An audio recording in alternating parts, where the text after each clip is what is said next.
Yando,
Amanda.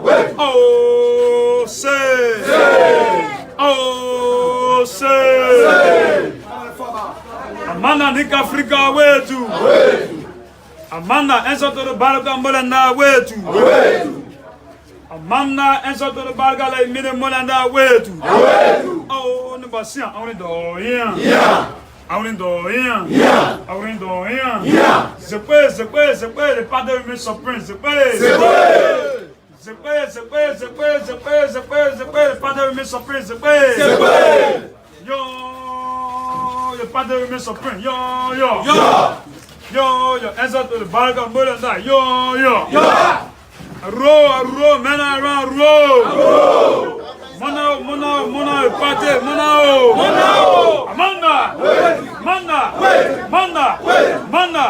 Amanda, Nika Africa, where to? Amanda, Nika Africa, where to? Rational tendency. Distraction. Yo, so you know about the people, yo. Bring back just people, yo. 24 years loading, yo. They just starting, yo. They get the calorie, yo. They get the hunger, yo. Say yo, the salary finishing, say yo. I don't know how money, say yo. Yo, answer to the Barga Molanda, yo.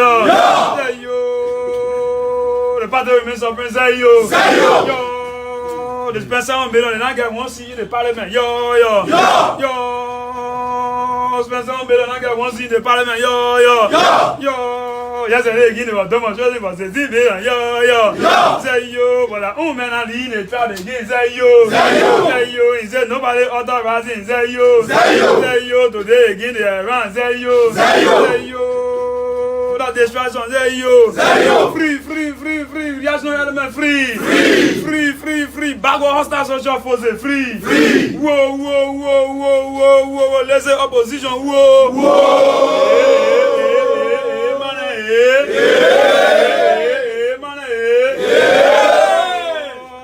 The same message made coming back again. Yo. The poor planet candidate against our one. Yo. How one must have candidate. Yo. Say yo. They plan to again in death material. Say yo. We teach them politics. Say yo. John, we are all the way. Say yo. The man all the one. Say yo.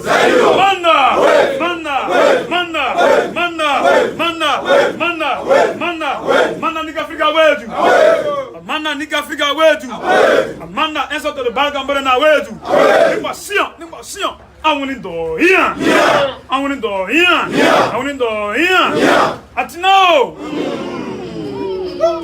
Atinao, men are retreated to the barrack and answer the Balkan Molanda. Atinao, men are retreated to the barrack and answer the Balkan Molanda. Yo. They don't understand our tate, yo. They don't understand our tate, yo. We are able to appear, reappear, such guys disappear in our offices, yo. Say yo. That's the video of the party, say yo. That's the video of the party, say yo. Amanda.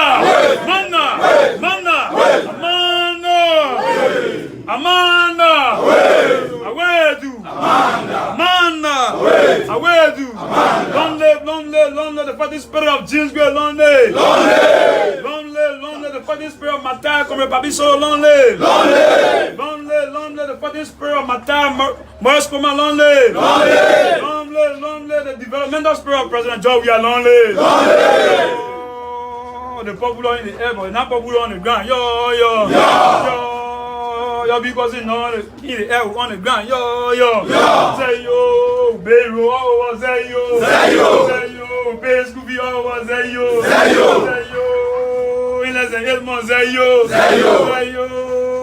so the playing all the time, but the face, say yo, we're not ready for that, say yo, just a one, say yo, Manna, for we are to face, God to face, because our God never fails, That's why we say, Mami Wata,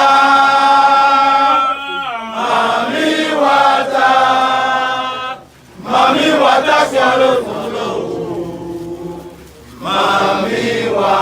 Hey, Mami Water!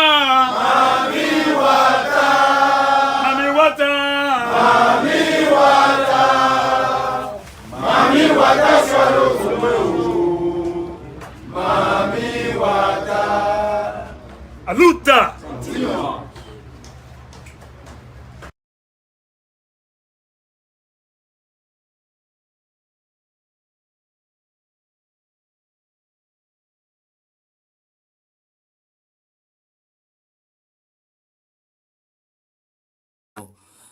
Let me say hi to everyone. Again, this is J. Randy here, and welcome again to the Saturday edition of the show. I would like to say thank you guys so much for the continued support.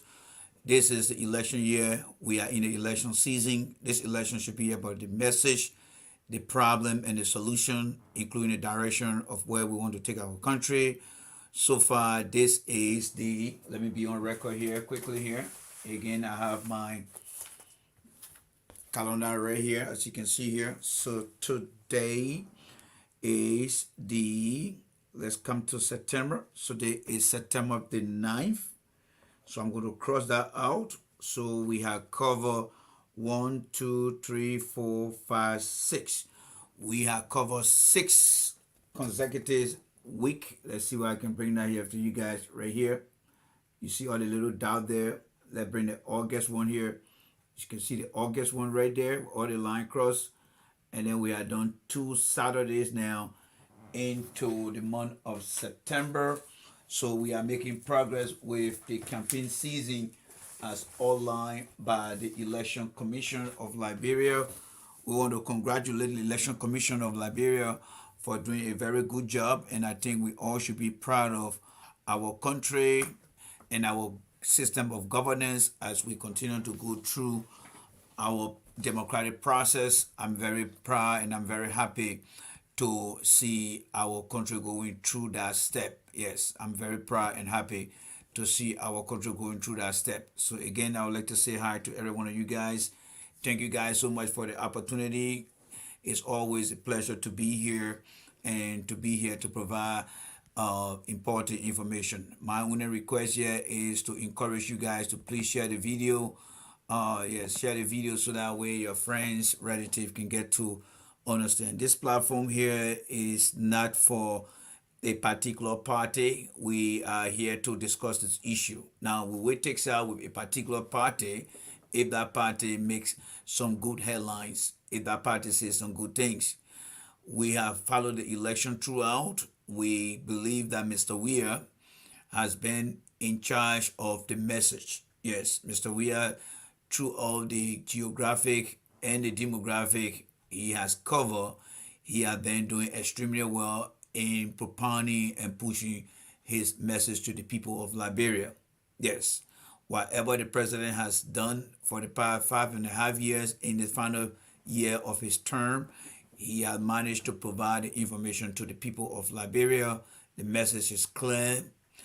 We continue to see Joseph Boakai still trying to understand whether he needs to run on Ellen Johnson's record or he's trying to reinvent himself, which is very impossible to do. Why? Because Mr. Boakai has been in public service for 45 years in an individual role and served with Ellen Johnson Sirleaf for 12 years, a combined total of 57 years. How impossible would that be for a former public statement to say he wants to run as a new political candidate. That is impossible. So Mr. Boakai is yet to tell you what he's actually going to do for the country if he's elected. He has never been able to deliver any message that really represents him. I have never, and I'm sure you also have never heard Joseph Boakai telling you about what he achieved as Minister of Agriculture, what he has achieved as Managing Director of LPRC, and what he has achieved as Director of LPMC. There is nowhere in the country, there is no generation, there is no demographic in the country that can relate to what Joseph Boakai has done for the years that he has served. So we want to present this to you that Joseph Boakai is still not being able to convince himself as to what he really wants to do and how he's going to accomplish it. So today we still see Joseph Boakai as someone who is struggling. As far as Mr. Cummings go, Mr. Cummings is just being seen on different platform or on different online television, but I don't really know what he's up to. Cummings is just like a guy who is doing population census. He has no message. I don't know where he is now in this election. I don't even understand his message. So for him, he's failing out. And like I said, Cummings is only running to be popular.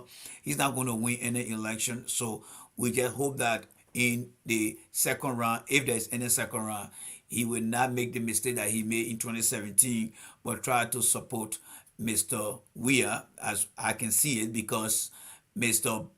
Weah and Mr. Boakai are eventually going to go in this alone, both of them. And Mr. Cummings already said, and he's on record, unless he's going to lie again, but the last time he had an interview, he mentioned that Boakai cannot be trusted. So if he decides to make that mistake again, it's going to be very, very bad for him. His career going to be over for good. And he knows that. So I only said that he needs to support Weah because there are three major political parties in this race: the CDC-led government, the Unity Party, and the ANC. But Mr. Cummings has said that Mr. Boakai cannot be trusted. So he set that limitation. He set that barrier. And there's no way that he's going to jump over that barrier to go back again. That would make him to be someone who cannot be trusted either. So based on what he has said, we are calling on him, should in case the election go to the second round, he needs to throw his support behind Mr. Weah, because it will give him a very big opportunity to be part of the 2029 re-election after 2023.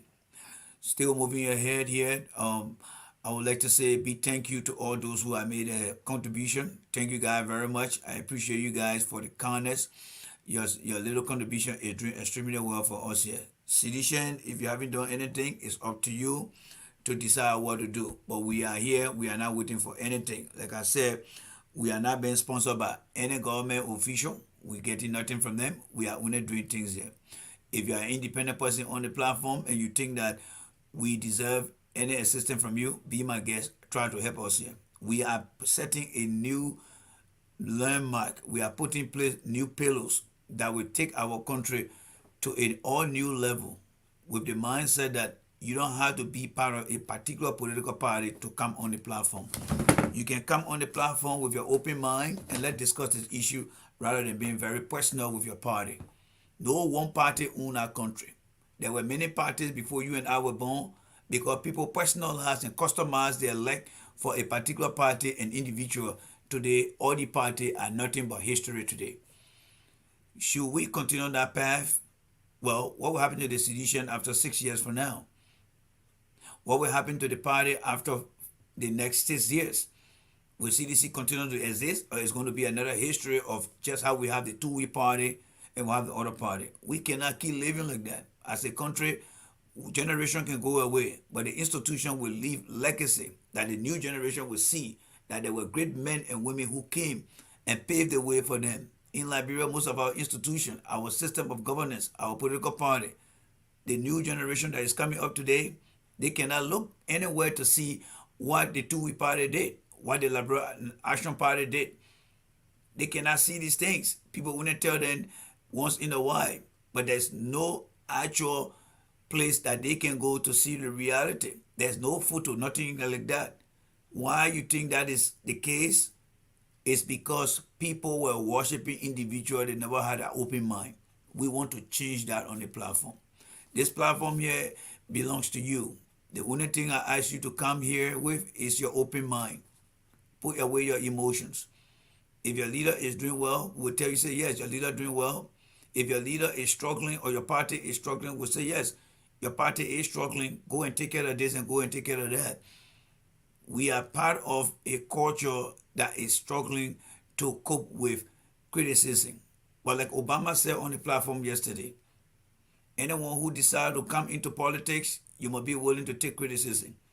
Do I think many Liberians that support the different political party think like Obama? No. Are they willing to be criticized? Absolutely not. But those who are willing to be to be criticized, you're welcome on the platform, and that's why you are here. And together we can do the best we can. To begin tonight's broadcast, I would like to say thank you to the young men out there that you just listened to sing. I love that song, and that's the only song that I can play here that Facebook will now try to question the music that I'm playing because it is customized to our country and people. And for the platform, we thought it wise to use that. But before we go further, ladies and gentlemen, there's one thing I wanted to bring to your attention, which we discussed this morning. And that thing is a gentleman today came out and said something here. And this platform, this is what we believe in here. When you come to say something here, we want your source. We want your proof. So we're going to go back to the gentleman here. All right. We are going to go back to the gentleman that made a comment, and we want to find out something. All right. We want to find out something. But before we do, let me just try to get to something quickly here and set it up before we get there. All right. So let me try to get to something quickly here, and then we'll set that thing up and be able to come out with what we are trying to achieve here. All right. So I'm looking at what you are not looking at right now here. All right. So I'm looking at something that you're not looking at here. And it's not coming. Hey, come here, they gay business. You gotta come clean, man. Come in, man. Stop fighting with the gay business. You can't clean, my man. Look at the headline here. Coming trash a gay allegation. 10 report of his involvement as nonsense. That does not come into since you're talking with the issue of gay business. I don't know, man. You gotta need to take down how you talk. You know, when you're talking to people, you gotta be very careful. Come here and the gay business, I don't know who will win when they put two of them in the ring. I'm sure the gay business will not give coming any opportunity so easily right now. Yeah, because it's not easy here on coming with the gay business. You're catching hard time with the gay business thing here. And, you know, but we'll show you got the headline here. But let's try to get to the video here. All right, let me try to upload the video so you can take a good look at it so that we can start the ball rolling here. All right, so if you're just joining, guys, just share the video. This is the platform where we come to discuss issues that matter the most to the people of Liberia. We talk about the bread and butter issue, the solution. We look for the direction because it's an issue. We want to find a solution and to it. So we don't think that by getting large crowd here. No, this is a classroom setting where we come here to discuss issue, look at this issue, find solution to the problem. We feel that this class is always going to win, and we always win big on this platform here. Yes. People on the different platform are afraid of us. They are afraid of us because they know that wherever we go, the words that come out of our mouth is powerful than a two-edged sword. We pierce any wall. We tear down stories. We ask people and bring them into question. And this guy is about to come into question here. Listen to this guy right here. Will soon be here. Senator Dillon will also be here. Share the life. Too many of you have been asking, Masha need to share, sir. So too many of you have been asking, why can't you guys go live? We are live. So let me begin by saying that this whole suspicion of cheating has now created the zeal, zest, and the anxiety for people to counter check and double check and do everything, put every measure into place to ensure that nothing of such happens. This is the news that the U.S. government, through the embassy near Monrovia, is asking the National Elections Commission to grant access to the U.S. embassy, to the U.S. polling staff, polling agents. Now, what I want you to understand from the misinformation the guys always bringing apart here, when you guys ready to bring this information to light to you guys, please, my brothers and sisters, some of you guys already know what I'm about to say. For those of you who still guessing, when you guys come up with information, you need to be able to challenge them. And the way you challenge them is to ask them, can you please provide us the source of your information?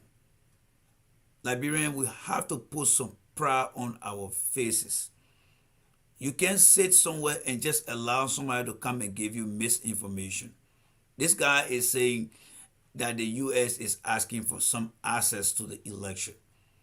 Even if we don't have the total understanding, we don't have the tools that it takes for us to understand things, we got to be very careful how the guys then mislead us with information. But before we even start to challenge the information, what I also want you to understand is who are the characters? Who are the characters that come on the different platform? When you ask for their character, I'm simply asking you to ask yourself, how much information do you have of this person? How well do you know this person? Who is this person? What was he doing 12 years ago? What role did he play 12 years ago? And what has he been up to since Mr. Weah took office? And why now is he coming out to be so vocal with misinformation? You are simply delineating this person's character. Because the character of a man will define who the man is. Because what he's doing right now, he's only presenting you with the cover of his character. That is, he coming here and giving you information that he think will stick in your mind. But Dr. Martin Luther King said, do not judge the book by the cover. Judge the book by the content. But what we want to do here is the reverse of that. Before we even get into the content of the book, I want us to judge the book by the cover. The cover means the character of these guys in here. Who are these guys? Who are these guys? It's like you pick up a book. What, do I have any book here? All right, let me just take the notebook here. This is a copybook here. Before I even get into the pages of this copybook, I want to see whether this material is actually made out of cardboard or some type of plastic. I want to see the characteristic of this. Then before I can go through the pages. Why? Because I already know that this is a copybook. But I want to know the kind of composition this copybook is made out of. Whether it is plastic or actual paper. This guy you see coming today here, you want to do that, take that same approach. This guy right here, his name is Patrick Honda. This guy allowed a female, during the day he was working for Ellen, he allowed a female to walk naked in front of him. He put down $1,000 and told the female to walk across him very, very naked. He enjoyed that time. If you listen to the CDC song you just played, their money finishing now, they want to come back again. That boy is right. If you listen to some of the lyrics you were putting together about the Unity Party, the money is finishing. That is why they're trying to come back now. They want to come back to do what they did, and they did not finish as well. So when he comes out here and start to give you banana and bologna, asking for a proof. Where did you get that information from? Put pride on yourself, Liberians. We have come too far to be so low in our understanding and believing things that we know that we should be asking for. Let's share something here quickly here. To our viewer on YouTube, I'd like to say welcome. This is the J. Randy Show. We are podcasting this evening from my side of the world. Let me share something with you guys here quickly here. All right, so let's get here and let's share something here. Very soon you're going to see this thing popping on your screen right now. You're going to see it popping on your screen here right now. All right, I'm watching the screen here. It should be popping. There you go. It just popped out. All right, so let me come here. all right, and try to lower myself down here so that you can get a very good and clear picture of myself, of the screen here. So let's do this here. You're going to see this here, right? All right. So let's blow this up big so I can be able to see it from here. All right. So this is the daily observer here. Oh, let me just go back to my screen here. Let me go back to my actual screen so that way I can interact with it here. All right. So this is right now. I'm in my own screen here right now. So this is the daily observer screen right here. As you can see here, I'm into the daily observer screen here. But let me come back to this and blow it up here. Okay. So as you can see here, all right. So I'm in the daily observer screen. I'm in my own screen here. So this came out, I believe, on the 7th. Yes. It says it right here, on the 7th. It said U.S. vow to sanction anyone who manipulate this election. That's why it says here. All right. U.S. vow to sanction anyone who manipulate the election. This source is coming from the Daily Observer. All right. So I would like you guys to check on this here. The eyes of the world are focused on this election and how they are managed. The United States, as a long-standing partner of Liberia, along with the international community, has been working closely with the National Election Commission to make sure that all election observers have full access to polling station during election day, as well as access to voting tally. Now, when you listen to that guy, I want you to take a close look here. All right. First, I'm going to highlight this here. What did it say here? The United States, and I'm going to highlight this, long partner or long-standing partner of Liberia. What are they doing here? Along with the international community, they are closely working with who? The National Election Commission. So when you listen to that guy telling you that, oh, the Election Commission want to do X, Y, and Z, what he's not telling you, one, the United States has a long-standing history with Liberia in doing many things. They have gone to Liberia. They have sent peacekeepers. They have facilitated us. They have given us visa and other things to travel. So what make it a big news when the report say they are going to be working closely? They're not saying here they are going to take charge of what they decide to do here, right? Now let's go back here. All right. Let's just read down here. The U.S. government has expressed its readiness to impose sanctions on anyone who activities undermine the credibility of Liberia Authority poll. The stern warning, according to Catherine Rodriguez, the chief attaché, the chief attaché affairs, all right, of the U.S. embassy, comes as the U.S. wants to make it clear that it will not tolerate any democratic backsliding, as the upcoming election are crucial to consolidating the country's democratic gain. All right. So what is so bad about this? I don't understand. So let's get back to this guy. Let's stop the share. All right. I'm going to stop the share and I'm going to return back to myself here. When you listen to this guy right here, let's go back to the guy here. Now that you read an excerpt of what that document say, let's come back to the guy right here and clearly understand what are the contradictory words that he used. All right, listen to this guy. Senator Dillon will also be here. Share the life. Too many of you have been asking, to share, sir. So too many of you have been asking, why can't you guys go live with your life?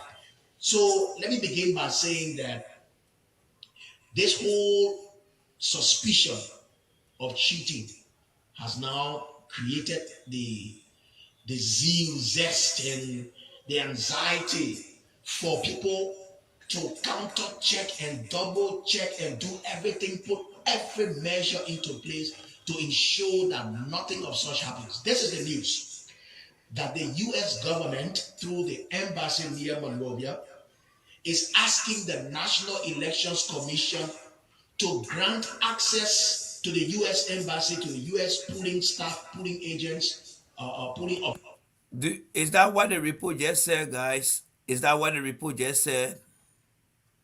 Is that what the report just said? Let's go back to the report again. I don't want to be very repetitious. I don't want to be monotonous. You know, I hate to use the words then, but sometimes the necessary activities. When you come back here, let's go back to the screen here, right? All right. Let's come back here again and open this up for you guys here. Let's just read what is in the direct here, because this is actually a quotation here. It says, the eyes of the world are focused on this election and how they are managed.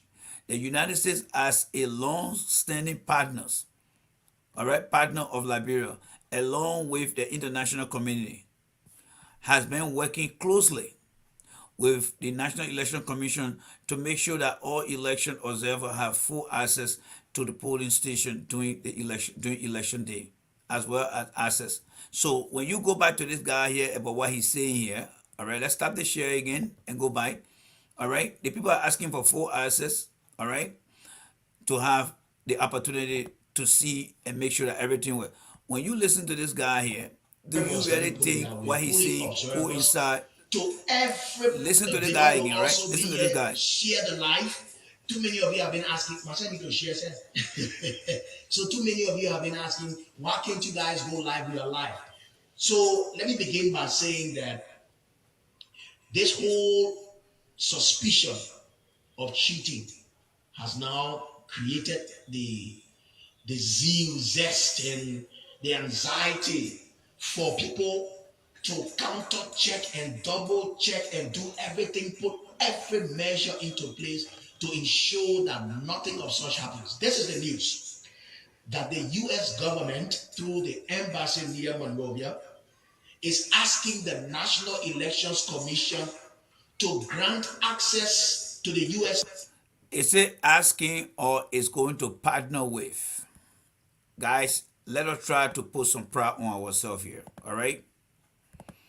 What you just read from the Daily Observer newspaper, one of the outstanding, long-standing newspaper in the country.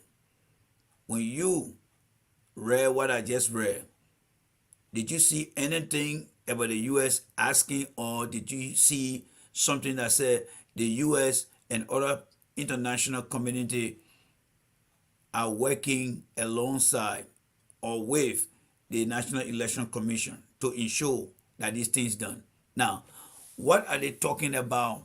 Before we get to the specificities of what that means, you listen to this guy.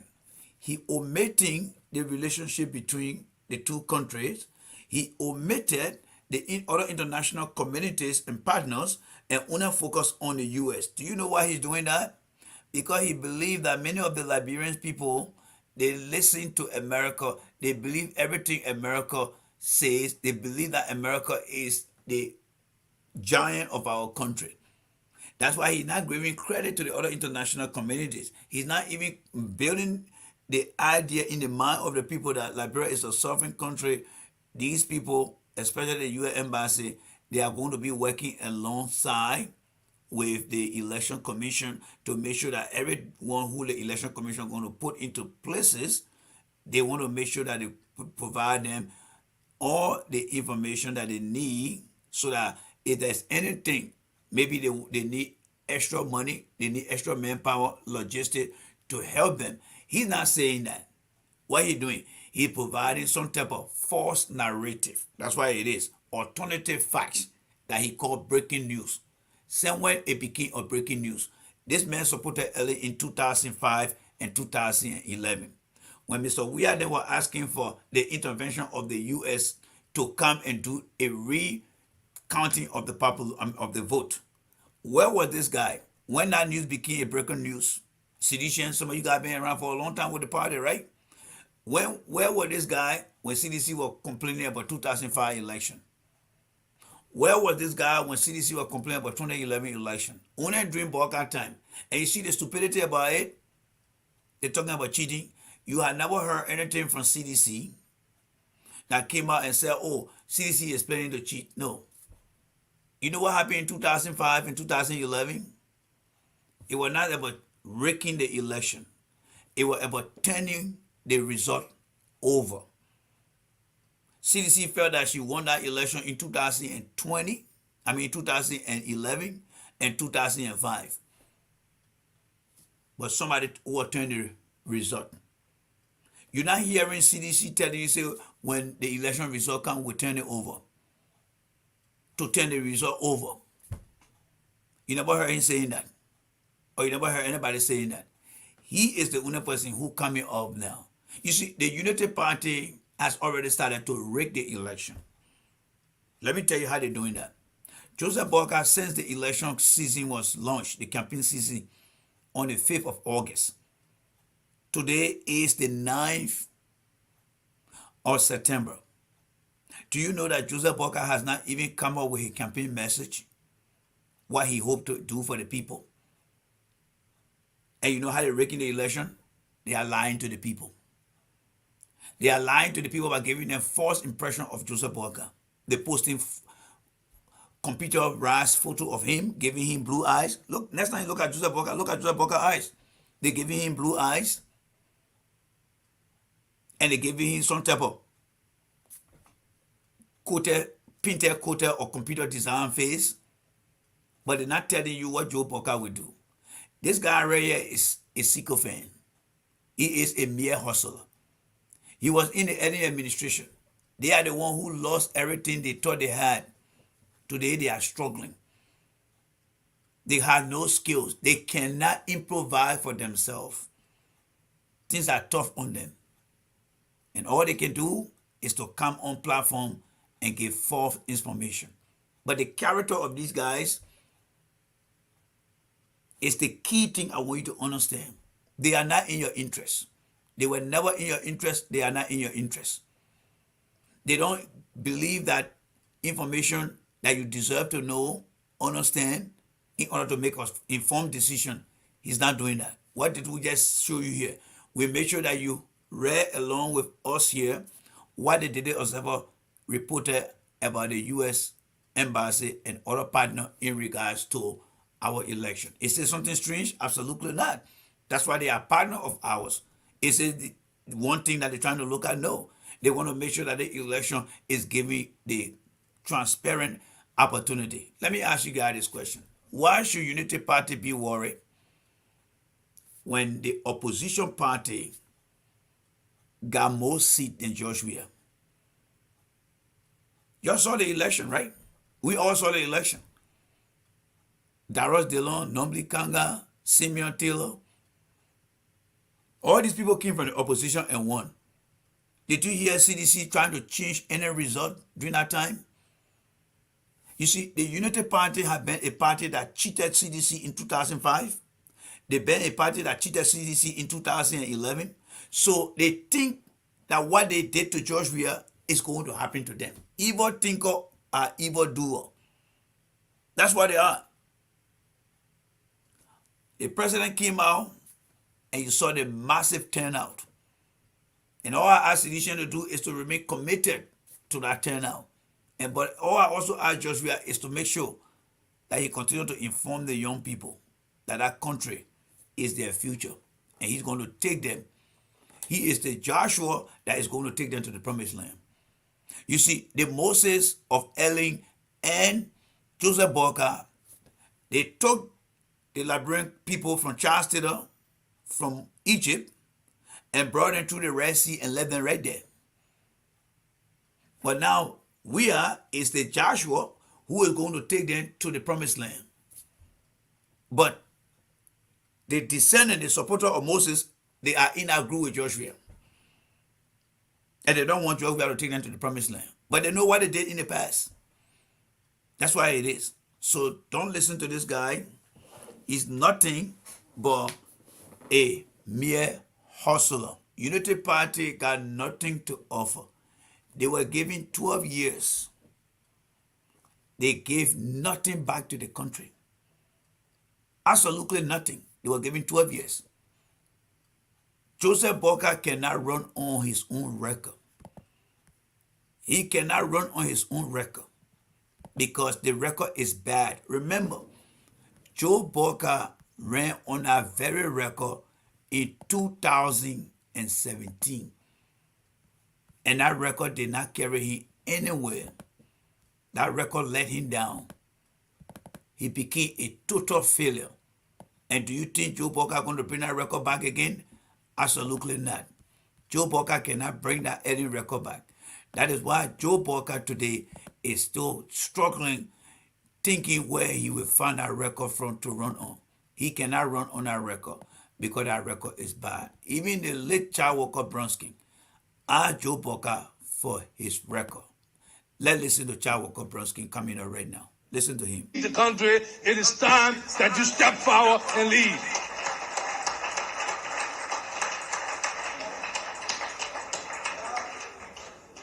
I don't understand why Joe will run away from his record.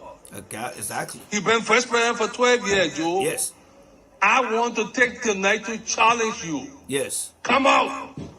You and those fellas you got supporting you. Let's put our record forward. Let's put our vision forward and stop this bullshit about who Congo and who country. I keep telling you, Joe Boakai cannot win any election fairly. Joe Boakai is afraid. If you remember, Joe Boakai in 2017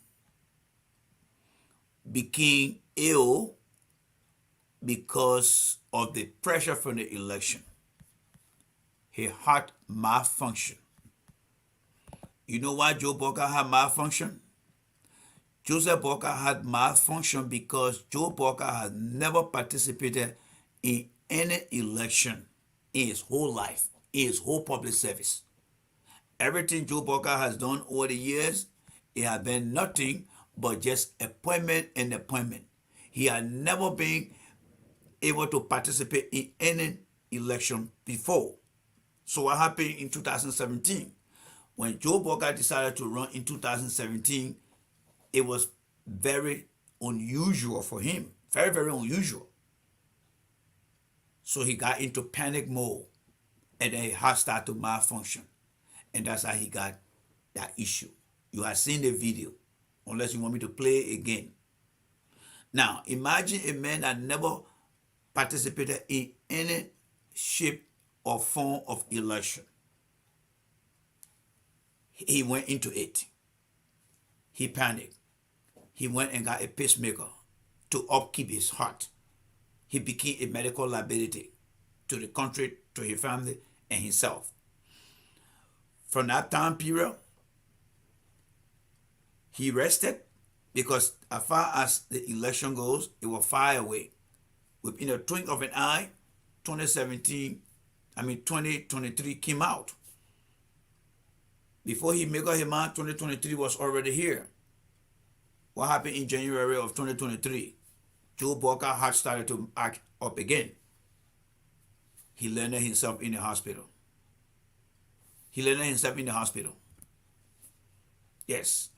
And then while in the hospital, Joe Boakai decided to travel to the United States to seek further medical treatment. But before all that thing happened, Joe Boakai broke away from the CPP because Joseph Boakai is afraid of competition. When he was in collaboration with Cummins, Joseph Boakai became afraid because he was thinking that if he had gone into any primary with Mr. Cummins, he saw the big picture that he might lose. And that's why he told Support George on ELBC that I can no longer be vice president anymore. I want to be president. He was essentially telling the Liberian people that I don't believe in any sort of election. So he broke away from CPP. And then when he formed his own party, he and Uri came out and said, we're not going to have any primary, even though we broke away from the CPP, we're not going to have any primary among ourselves. You know that record better than I do. Today, there was nothing like a primary, like in America here. Donald Trump, they had their debate the other day, former president and all other people trying to vie for the candidacy of the Republican Party. Joseph Boakai never had none of those things. We can also include comments in there. 2005, Mr. Weah was the head of the party. 2011, Mr. Weah was vice president. That is something that is in history. I don't care if you want to doubt it or not. That is something that is already in history. It's already in history. You cannot doubt it. That George Weah did not go as vice president. You will be mistaken. People will look at you as a funny person. They will question your nationality. They will question your honesty. But when you look at Joe Boakai, who lost in 2017, you look at what he has done. He broke away from the CPP because he never wanted to participate in any kind of preliminary primary to determine who is the best candidate to be the front runner. He ran away. When he ran away, he came into his own party. He told the people there will be no primary. But what Joe Boakai cannot do is to look at the presidency and say, Mr. Weah, you're not running, I want to be president. That is why they are panicking now. That is why they are sending guys like Patrick Honda and other people and telling them, oh, the election will not be this, the election will not be that. Joe Boakai is the one who got more pressure on him. And the pressure is drawing nearer. And it will get worse when the election day comes and the results start to come. When the result is not going Joe Boakai's way, I won't be surprised if Joe Boakai will be rushed to EAWA hospital. Because the intensity of that pressure, if Weah's number is going up and is coming behind Weah, something terrible might happen to Joe Boakai. Because remember, Joe Boakai cannot stand pressure. This is a man who said he want to be president, but he cannot handle pressure. He cannot deal with stress. That's why he's doing all those things. And that's why we'll continue to ask Joe Boakai. Nobody going to sit down here like me and go and be asking Joe Boakai about his medical record. We will ask Joe Boakai for his medical record. We will ask Boakai for that freaking record because that old man is not well. We're not here to come by no big in the bed yet. No. Some of you guys will not go by Oka. How many guys here go by Oka? By the time you start, will you buy it? No. Think of what Joseph Boakai being Oka. You start out there, but you can't start. Right now, they can't even plane now because the plane is like a tow truck. They put you on the tow truck, the Oka and they put on the tow truck and bring you to America here. So you can't do medical advice. No, the man fucked up. So we need to understand that we cannot buy a pig in the belly guy. No, we cannot do that with Joseph Boakai. Yes. So we must question everything. Remember, Joseph Boakai is an obsolete politician who cannot exist into today's contemporary political and social environment. And that's who Joe Boakai is. And we got to question him, folks. We got to question him. If this man wants to be president, he has no limit or no protection in the eyes of the public. If people want to believe it, that's fine. There are many people out there, young, old, especially the future generation, that know that Joseph Boakai is not the face of the future. It's nobody. Let's listen to the young people. Sit back as youngsters today and we listen to the old folks keep telling us the fighting for our future.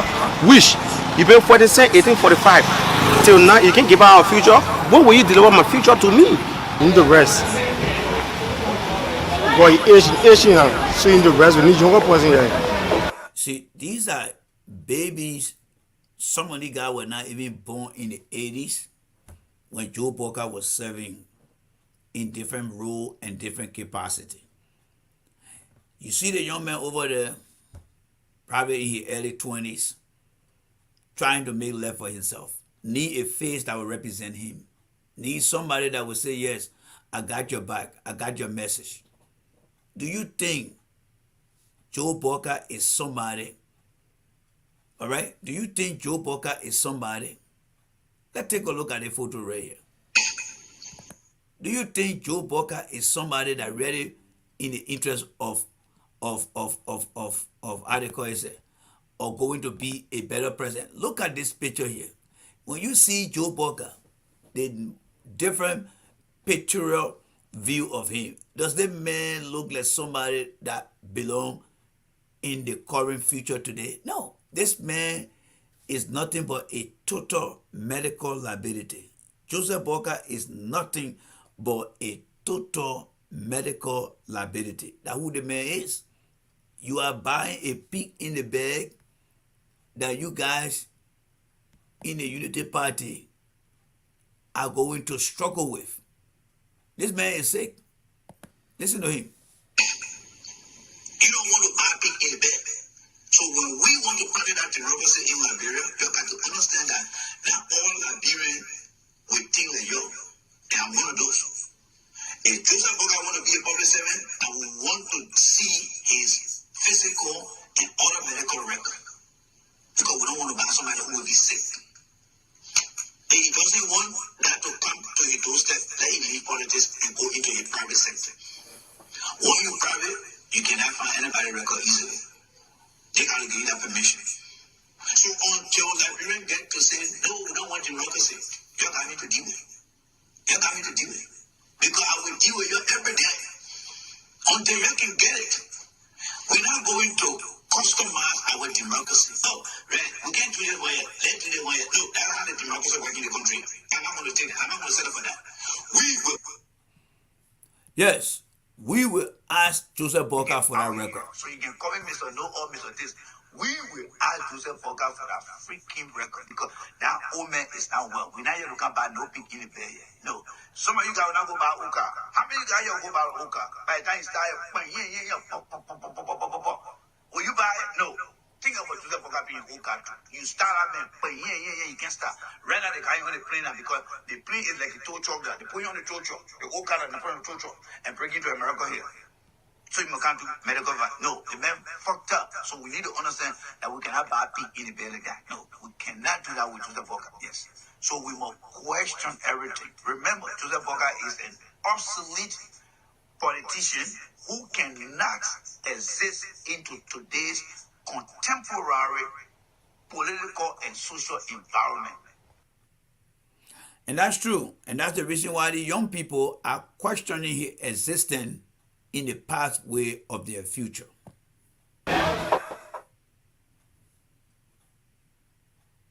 Yeah, you need the rest.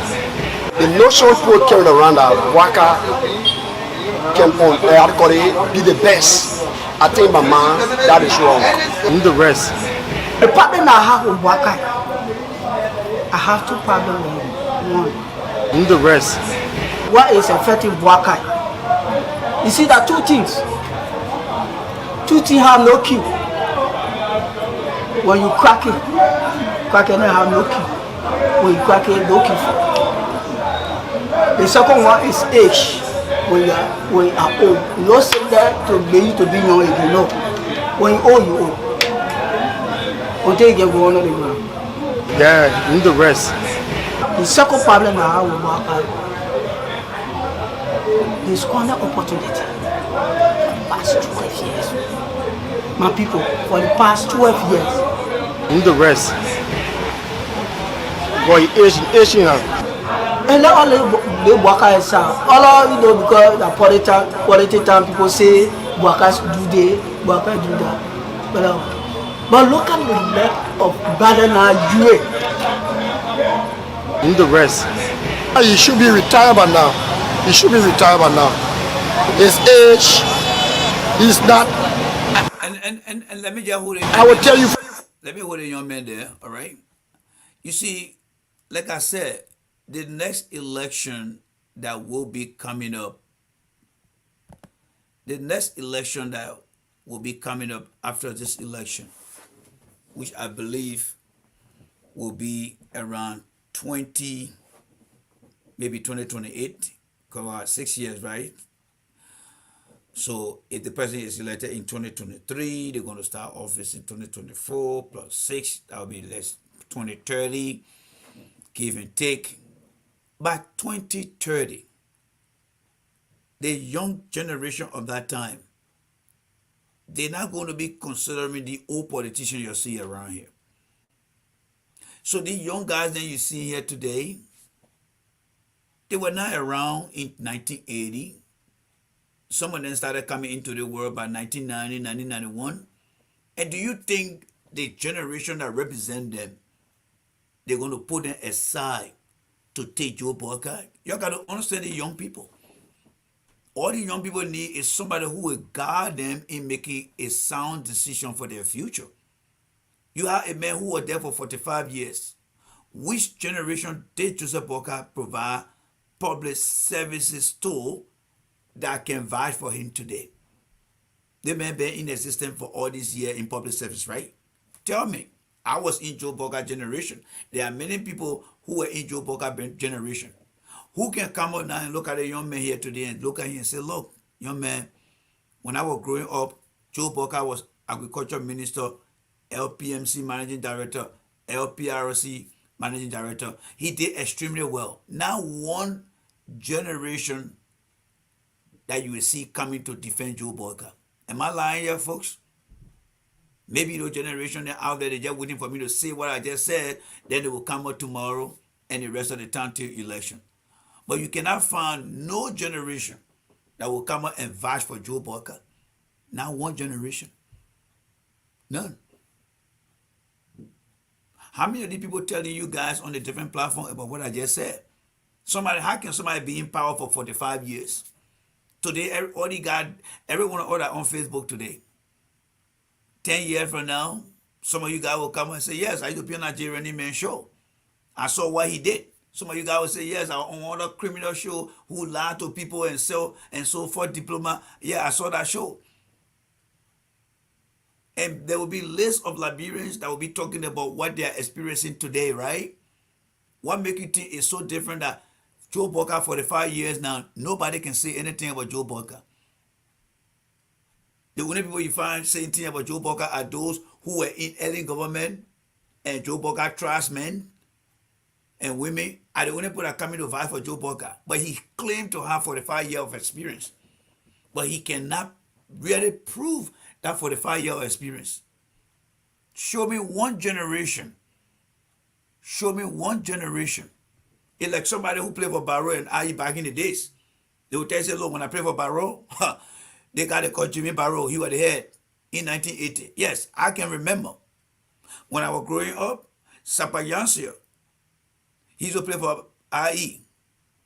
When Samuel Bernard was there right after the game, Sapayansia would be go on Benson Street, sit down there, or on Ken Johnson Road, sit down there, and those guys would be all there enjoying themselves.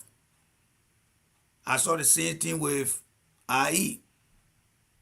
They would take Salinsa, they would take Salomon Sipley, they would carry all the guys and they would go and sit down.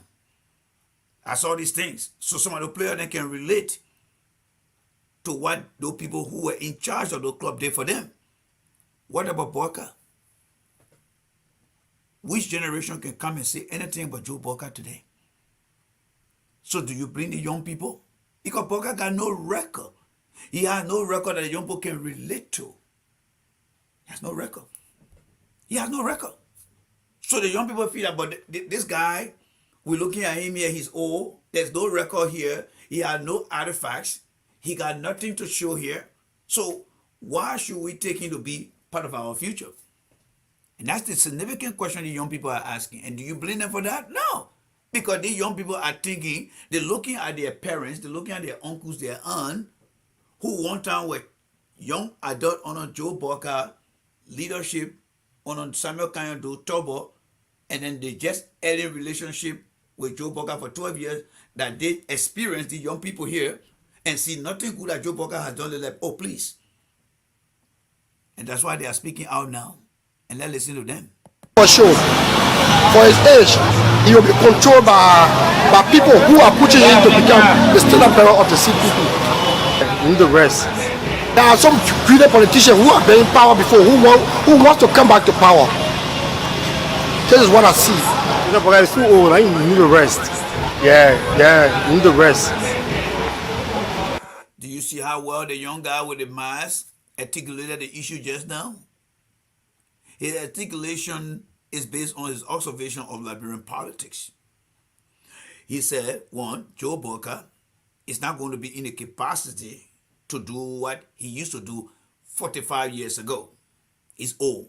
Number two, he is being pushed to be whatever the people around him thinks that he can be. Three, so that they can control him. Because Joe Boakai is someone that don't have his own state of mind. He don't have the connotated thinking. He doesn't know how to tell left from right. He doesn't know those things. And the young people are basing their conclusion on what they have seen Joe Boakai with Ellen for the past 12 years. Remember, these people are not from planet Pluto. They live right in Liberia. And they are even giving us more information than we think we know. So when you listen to that young man who telling that they just putting him in there so they can use him, and when you see what happening today, how he came to America here, they hide him in the basement sitting down there, they while people were playing pool, and when they get ready, they drag him through the airport early in the morning. Do you think that young man is wrong? He's not wrong. He's absolutely right. He's on the money. So these young people, all it takes is for you to give them the mic and the opportunity to explain themselves, and they will tell you what they want for themselves. That young man is very informed. Like what this one here. So I continue to listen to them. Boy, Asian, seeing the rest, we need younger person here. I have no problem with the old man. And the old man was fit to go here. A Boakai was fit. The first thing, you are not even coming to allow Weah to support him because he knows Weah attitude. But because of the age, so you see, this video is actually looking at the physical and mental health of Joe Boakai. Remember, there are two sets of video we got here. We probably will show both of you. We'll show both of them. This particular video is looking at the physical fitness of Joe Boakai and his mental stability. These kids or these guys, they are not neurologists, they are not psychiatrists, but they have seen Boakai from time to time and they are comparing other leaders. Remember, social media is opening up around the world. Liberians, whether in the tailor shop or on the street, they are now able to see things rather than hearing it. They are now able to see things. Not just us they're listening to. They were able to grab their phone and look at things around the world and see how the world is changing. What they measure in terms of selecting or discussing leaders. So the global community through Facebook and social media, it is doing very well. So when you listen to this young man telling you, Joseph Boakai was fit. Look at Mitch McConnell today, the Senate Majority Leader. This man got frozen after the people asking questions. You think Joe Boakai is only being talked about because people don't like Joe Boakai? No. These things happen to people who are in certain age bracket. So this young man is making a perfect sense that measure Joe Boakai physical fitness and his mental health. So it means that he doesn't have mental sharpness anymore. Joe Boakai is running around in a few days. The next thing you know, he'll be flying to Ghana. That's how he wants to be. And that's how he's going to be for the rest of his life. He come and show up for 1 week. And the following week, he go back. They pump him up with a lot of steroid. Then he come back again and show himself. When he start to deteriorate, his face start to drop. Then they carry him again, they pump him up. He is not fit. That's the man that the people think can handle the situation of all Liberians. Think about that and read down here and you're going to understand what I'm saying here. So let's listen to the young people. You see, I'm not giving you information on the platform from myself. Everything I try to allude to, try to explain, I back it up with context online that are very, very legal and with actual video of real Liberians who are on the ground and feeling the pinch of the reality and the false reality that is supported by false narrative. But they are giving all the actuality of what happened on the ground, specifically with our candidates. Let's listen to the young man again. Of the age, a sense of wisdom is declining. This is why you hold you on his side. We don't know your history in this country. Tell me for us. No, yeah, need the rest. If Boakai become president, the age will not promoting. You that will run this country, and the international community will bring us for our own selfish thing that we did. Asian, no, yeah, need the rest. And that young man is right. Boakai inability. the overall office of a country is the office of the president. It's one of the most stressful jobs to take. Nowadays, with the younger generation of Liberians and the older population that scattered around the world and experiencing different democracy and other form of government structure, where they will come and express themselves from different point of view, you think Joe Boakai is able to handle that? Remember, this is a man who never been in any elected position before. The first time he attempted to get into some elected position, he had a heart problem. And you have people pushing him. And his body continued to tell him that you cannot make it. And that's why every time they're sending him to Ghana to go get a new pump of steroid injection to come back. How long can he keep that up? He can keep that up for a long time. His body don't have that reserve to resist those things. Joe Boakai need to understand that he is putting himself in the highest risk of life than giving himself the better comfort. His quality of life is reducing. Let's just put it that way. Joe Boakai quality of life. You see, the doctor, just how you have a car, if you get a brand new car, the equity on that car is very high. But the more you drive that car, the equity goes down. And that's why when you go trade, the equity means, number one, the mileage is increasing. As the mileage increases, the equity comes down. And plus the other wear and tear you put on the car, it brings the quality of the car, the equity of the car down. Now, when you look at we as human beings, the older we get, our value and quality of our life will start to decline. Those who play soccer, those of you gotta follow soccer. When the player is in his prime between 18 to probably like 35 or let's say 34, that is the prime of their life. By the time they started hitting 35, 36, 38, the quality of their self as a player start to decline. In life, the more you start to get older, your life quality is declining. And then when you start having some normal progression of sickness and other things coming on you, which is part of your old age, your quality of life is reducing. Joseph Boakai is in a bracket of his quality of life. Joseph Boakai quality of life is declining. It's declining. It's not improving. It's declining. So he's going to encounter a lot of natural progression in life that he cannot cope with. But the guy just think that because of modern medicine is going to help Joseph Boakai. Oh, let's take the man while they get injection, he come back. How much can his body take? That's the question we need to ask. How much can his body take? That's the question we need to be asking ourselves. But nobody thinking about that. So Joseph Boakai quality of life is declining. The age he reached now, he is declining. The thing that he used to do 45 years ago, he cannot do it.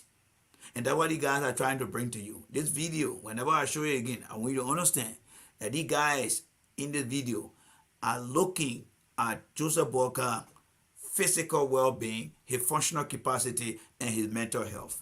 All those things are against Joe Boakai because of his age. Let me progress here. Boy, age now. Okay, so that's who Joe Boakai is. All right. Now there is another video too that also look at Joseph Boakai ability to perform. How well did he perform on the job? Let's try to find that video and let's listen to these people who try to look at Joe Boakai performing.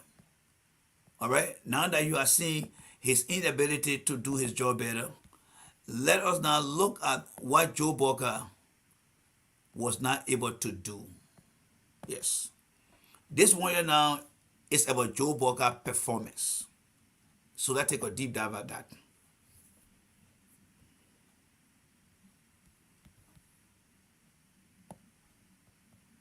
It should be coming up very soon.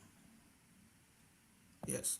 Let me just try to upload that for you guys. It should be coming up very soon. All right. So let's see whether we can take a look at Joe Boakai performance. And then listen to Liberians again talking about Joseph Boakai performance. Ready? Let's go into it.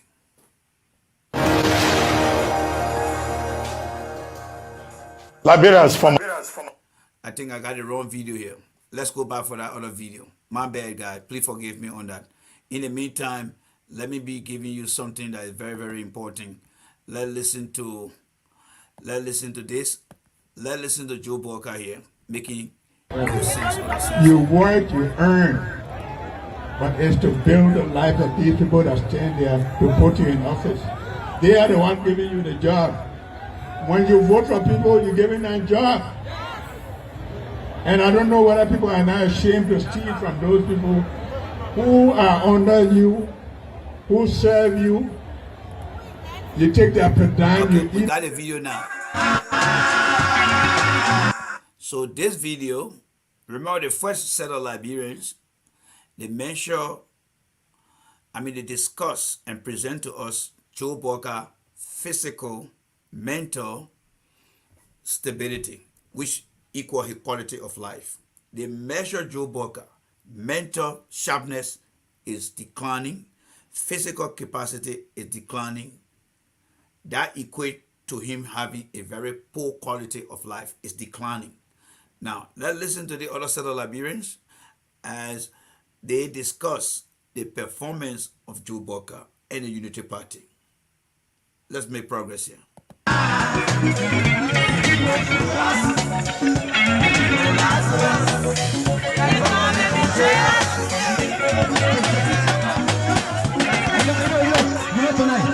I say no to Mr. Joe. Let Joe go back, man. This is your October. Let Joe go back in the bush that they play he belong because he do nothing here a woman early. They do nothing for our country. So let them go back to the place. They will not get one vote here.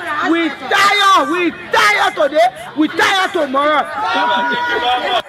So you see, the lady is telling you from what she experienced for 12 years.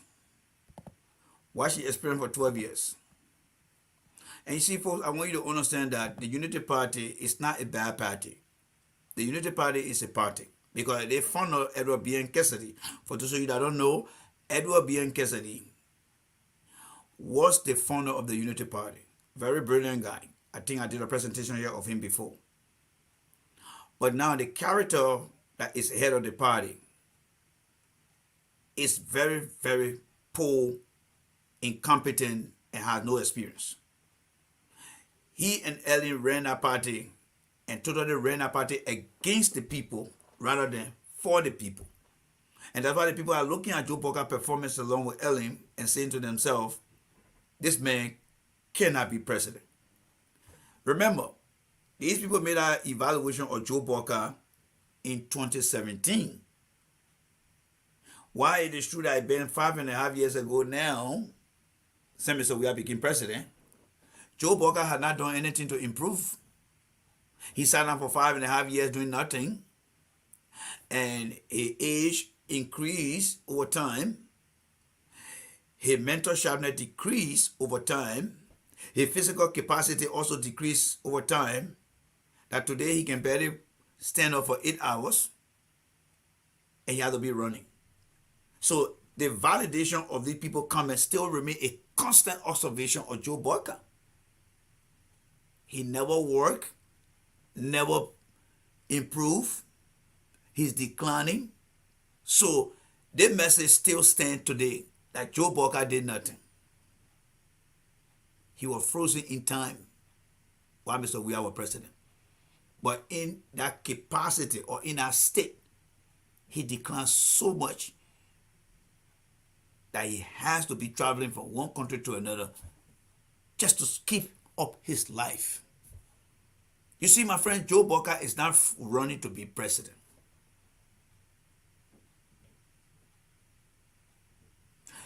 He's running for two things: to satisfy the people around him and to stay alive.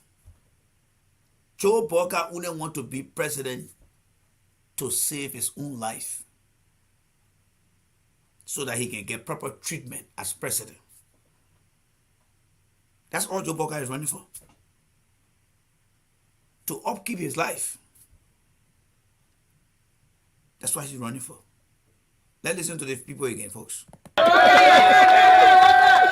Jackson Boakai. You see, my brother, this is a little business that I made to support my 5 children.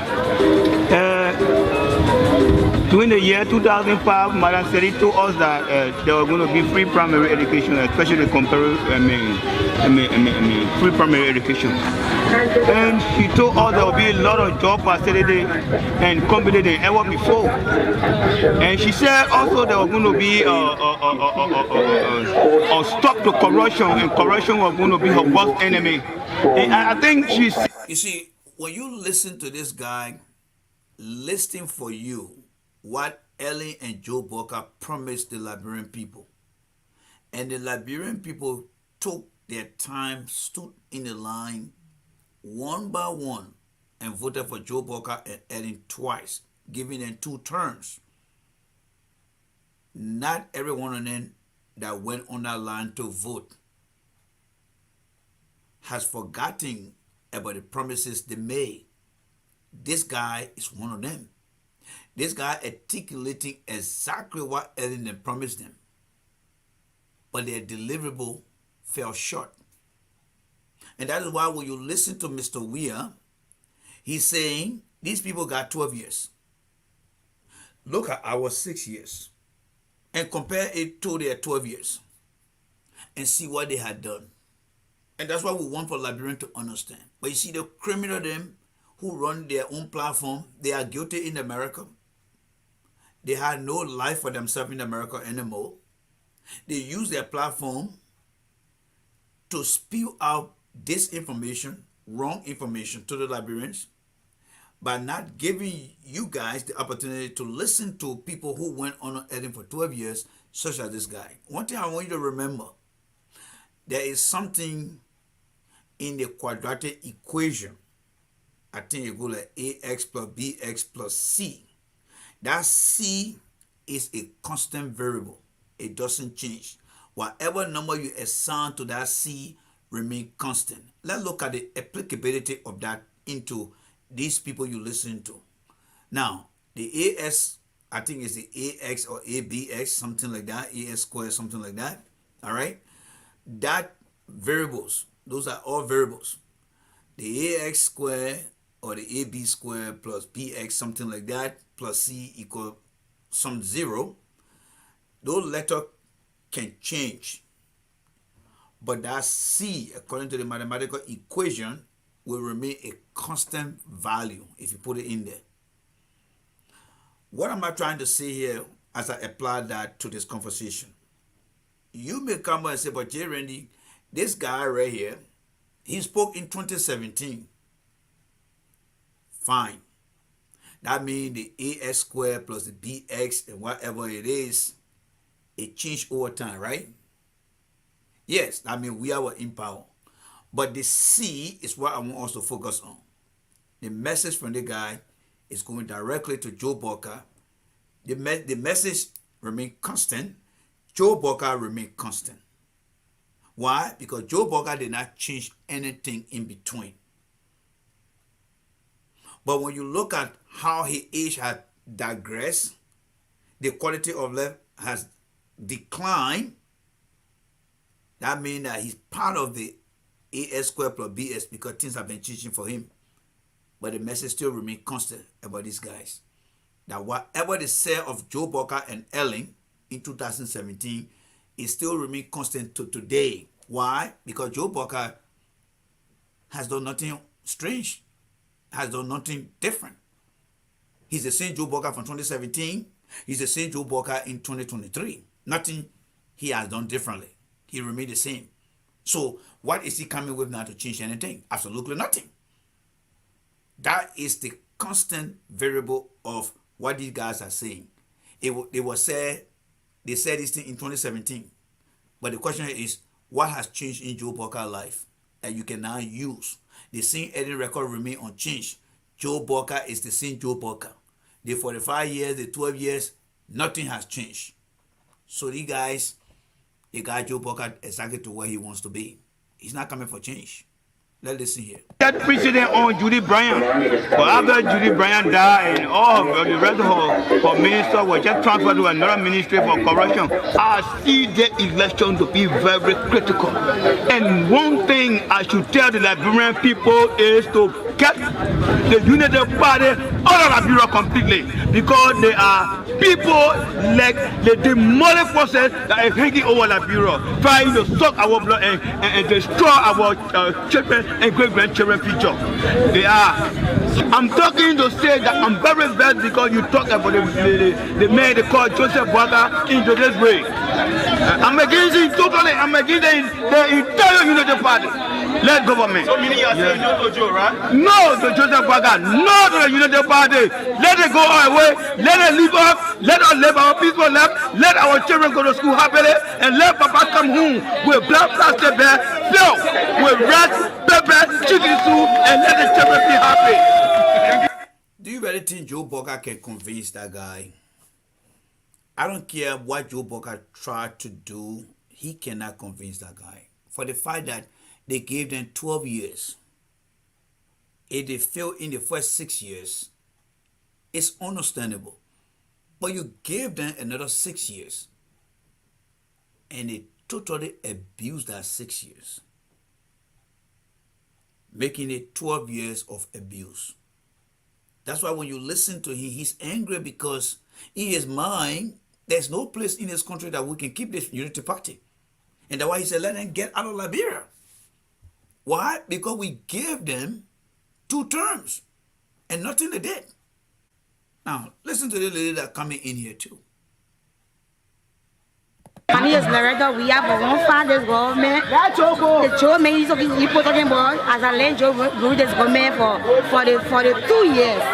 For the 2 years, not small years. And then there is nothing that you can show. I can show you like brand people. So for that reason, we are not satisfied with Joe. We want him no more again. You said when I offer Joe said he comes to work there. I'm not satisfied because he is corrupted. The whole government is corrupted for one fact. Right now, our children, you see, younger than me, I say equal here. I say we say equal. When my child is in school, when you go to the school house, you say you want to go see your child to school, my dear. The money that will force it. The money why you can. So when you hear Liberians people talking about Joe Boakai qualification, is not even eligible for an office job. I mean, you listen to this girl or this lady. She's selling coal. She's a mere businesswoman. But her understanding of what makes somebody to be eligible for an office position. And she looked at Joe Boakai 12 years with Ellen and saw the humiliation, destruction that they have put them into. She like, you know why? I don't think even an office job position Joe Boakai can handle. But it's coming from a lady who is selling in the market. People that many Liberians overlook, even though they feed us to survive.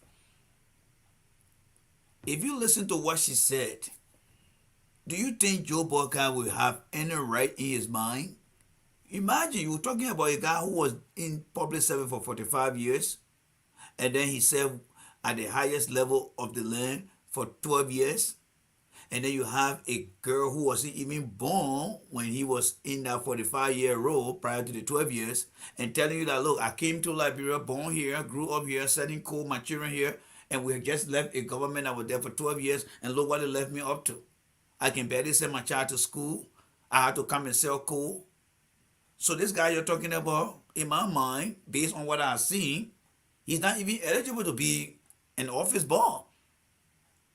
These people are trying to categorize Joe Boakai poor performance, and they are equating it to nothing that warrant any leadership.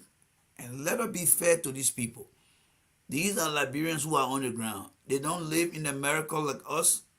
They live on the ground, and they saw the humiliation that Joe Boakai and Ellen has caused on them. Ellen knew that they made a big mistake, because Ellen said they were running for only 1 term, right? But at the end of the first term, it came and went so fast, they came back and begged the people. And the people said, okay, we'll give you 2nd term. At the end of the 2nd term, Ellen knew that they screwed things up. That's why she told Joe, I'm not going to support you, my friend.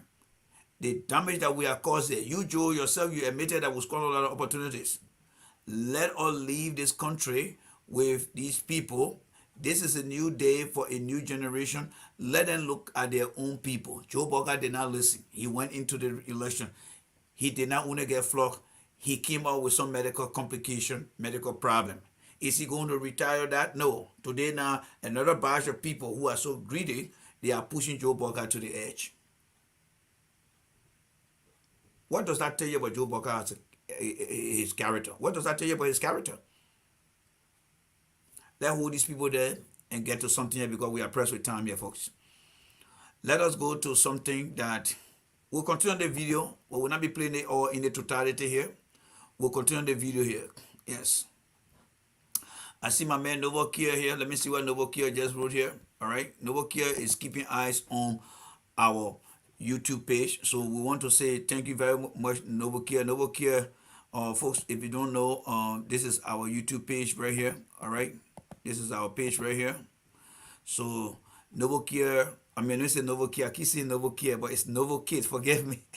I'm thinking about Novo Kia now, like the medical facility. Novo Kid, please forgive me. Yes, please forgive me. Novo Kid is saying that the subscription is growing on YouTube. So I encourage you guys to please go to J Randy, go on my page. All right. Let me just blow this thing out so you can see it for yourself. All right. Go on my page. All right. Just go on YouTube and then look me up. All right. Look me up on YouTube there. As you can see, you want to look for J Randy Free Voice. That is our YouTube page. Myself, I subscribe to my own page so that way when I come live, I can always get connected to that. All right. So before we move to the second phase of our conversation here, let me say hi to everyone. Start from the bottom to the top. I see Moses Nia here. I see my sister Confident D. How you doing there, Confident D? Hope everything is going well for you. And I pray that God is in control of everything. I see Pam Butter is here. Pam Butter and myself had a very good conversation today. I want to appreciate him for giving me a call. And and I encourage you guys to call me to let us continue to have this conversation offline. So Pam Butter, thank you so much for giving me a call. Katele Tobogi, thank you so much for your complete and always commitment. Alice Bowie, thank you very much. John Topa, right? Thank you. Emily, my sister, thank you. Evangeline Hill, thank you very much. Sarita, yeah, this is another name here I got to struggle with here. I don't know what she's still on here. Sarita, I think it's Body. How you doing there? Thank you so much. All right. Send some blood. Yes. How you doing there? Thank you so much. And for your comment as well. All right. And I want to say thanks to every one of you guys. Excel, I think it's Dolly Boss. And then Newman Johnson. There are many people here. For me, this is a very big class for me here, I will admit, because normally my class size is between 20 to 25 people. But I see the number has climbed, especially with the addition of the YouTube. So I'm very excited. I'm not a fan of big numbers because I see myself, managing a class size that I think I can articulate the issue and they can reciprocate that to me. Because the bottom line here is I want folks to understand what they are going through. I'm going to stick with the page here for a while. All right. I'm going to stick with the page here for a while because there's something I would like to share with you guys here quickly here. All right. And this is in comparison to what we discussed earlier. So let me just go back here, backtrack here. So this here, I'm going to blow this thing up for you guys to see. I have a copy here. Just obtain it from the government web page. Yes, I just got that off the government web page of the Republic of Liberia, and I will try to make sure that I make it bigger for you guys to see, and I myself will be watching it from my own page here so that you can take a look at it here. Tell me if you can see this thing clearly here. All right, this is something that I managed to find myself. All right, so I decided to share with you guys here. All right. So I managed to look this thing up here for you guys. As you can see here from the top, the very top, it says development by numbers, Unity Party versus the Coalition of Democratic Change, 12 years versus 6 years. The verdict is clear. UP is no match for the CDC in quality of government. What does that mean? What is the apply meaning to that? Now, let's look at the second tab here where it said aid. All right, start reading from the top right left corner there. It said aid and domestic revenue. Then you got government payroll, and then here they got electricity supply and rolls. You know, I wish I could translate the thing into my spreadsheet where I will have the CDC government versus the Unity Party government, 6 years versus 12 years, so you can actually see the clear map. I will try to do that in subsequent time to come. However, we will use this little time to explain to you guys what I found out here, right? So, aid and domestic revenue. So here we have the Unity Party is all in green. All right, somebody quote it because Unity Party quota I believe is green, and then CDC is blue. So for the 12 years, when you look at the aid that the government, both government receive, Ellen got up to 4 billion. She and Joe Boakai, they got up to 4 billion. That's a lot of money the people got. All right. Now, as far as Weah go with 6 years, Weah got 1.9 billion. That is almost like 0.1% of what, or let's say 1% of what Ellington got. All right. Now, what they managed to do in that, let's come to the next one here. As far as highest domestic revenue collected in US dollar by party or by government, Ellington grabbed 463.79 million. All right. But when you look at Weah in 6 years, they kind of beat Ellington to the curve. Yes, they kind of beat Ellington to the curve. Now, when you look at the number of workers laid off, deprived of income, Ellington laid off 5,000 people. Weah then did not lay off anyone. And here is what I believe so. Because the salary harmonization. And folks, let me say this to you guys. The only issue I have with the salary harmonization, and I'm going to be very honest here with you guys. Citizen, you won't get fed at your goddamn business. I don't give a damn about you guys. The salary harmonization, very good idea that was struck by the World Bank. Yes, it was struck by the World Bank. The only issue I have with that in the United States here, and I will use the United States as an example. In the United States, they got the GS system. Yes, they had the GS system. I don't know what I can find that thing for you guys here. Let me see here. Let me try to find it here, all right? GS salary. Okay, I think I got something here for you guys here. Hope I can get an image of it here so you guys can see it here clearly. Okay, hope. Yeah, let's see here. Yes, I think I got something here. Let me open it also so you can see it here clearly here. Yes. Let me see what I got it here. Oh, God. Very good. Very good. So let's get to, in fact, let me explain this first, right? So when you look at that statistics about lay off and not lay off, the good thing that George Weah government did about the salary harmonization, they did not lay off people. What they did, because Ellen misused, she and Boakai, they misused the opportunity. And Boakai was right when he said they squandered a lot of opportunity. The only thing that got me a little bit disappointed in Joseph Boakai, he should have resigned. If Joe Boakai had resigned after any first 6 years, today Joe Boakai would have been president and the sedition were going to be trying to bring Weah to power. But Joe Boakai sat over there, admitted the wrong, and they didn't do anything, and they squandered a lot of opportunity. Now, coming back to the misuse of state resources and partnership money, what CDC managed to do, because when Ellen was in power, she and Joe Boakai, they really divided that money. They divided that money to their satisfaction. People were making fast salary. People were just wasting money. They literally call Ellen O. Pratt. No, not Ellen O. Pratt. Just forgot her name. Oh my goodness. Jackie Horror. There's a lady when Robert said he resigned. Folks, this is reality. I encountered that. Let me tell you guys what happened here. All right? Let me blow out the screen so I can tell you guys what happened here, because I want to see you. I want you to look me in the face. Remember the time Robert Salif broke down Nokal and he left the position? Yes. There's a lady who took over by the name of Jackie Corey.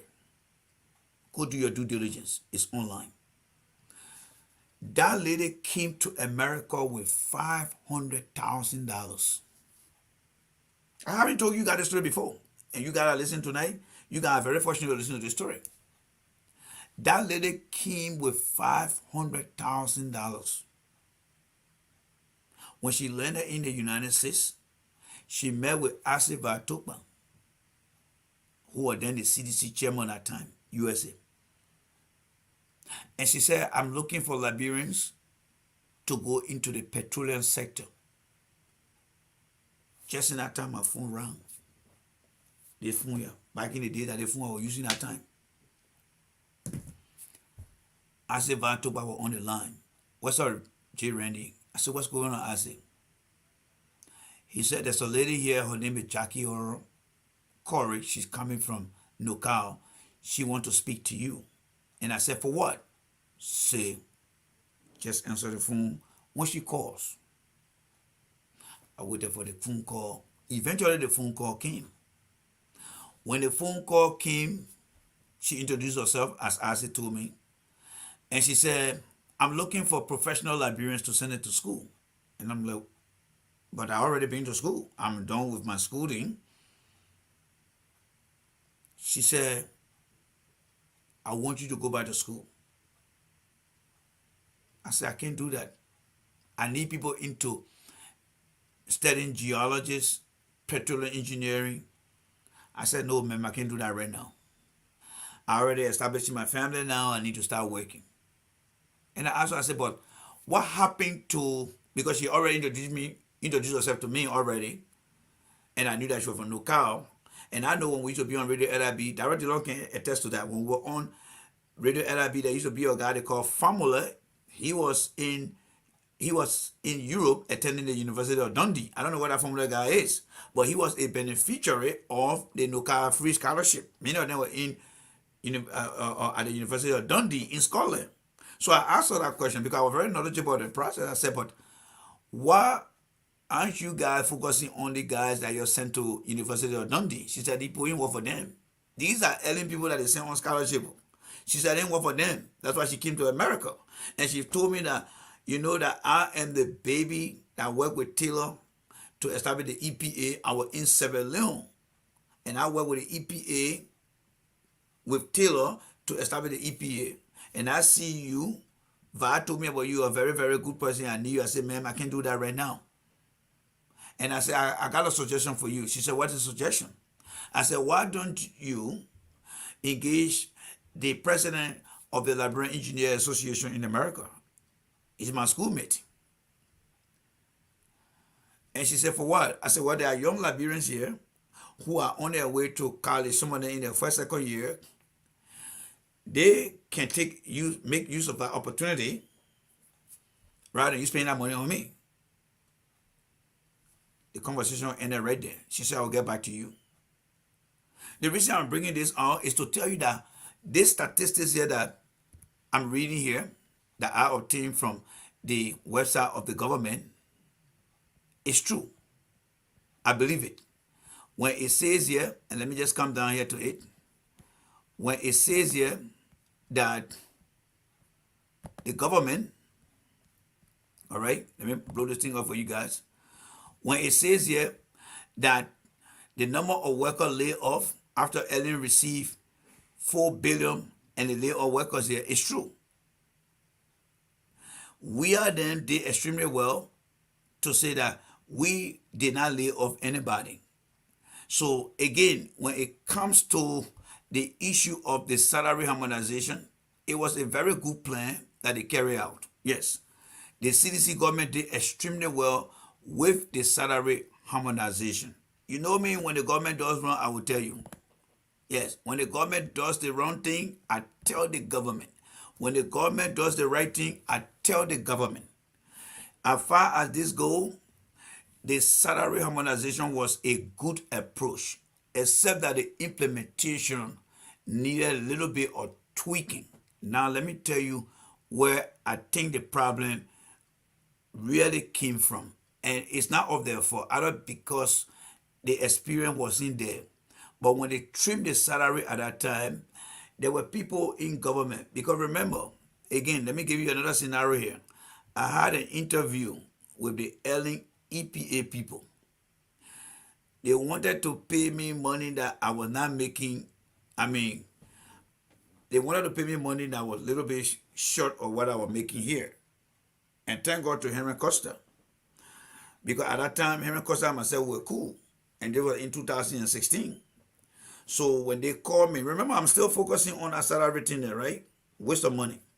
So in 2016, when I got a call from the EPA, they wanted to carry me to be the assistant executive director.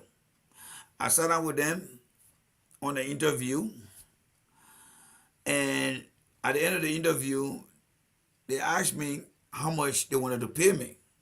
And I told them how much I was making in America here. And I remember the lady they called Ellen O'Prad. She said the money is too much. You can't pay the money in Liberia.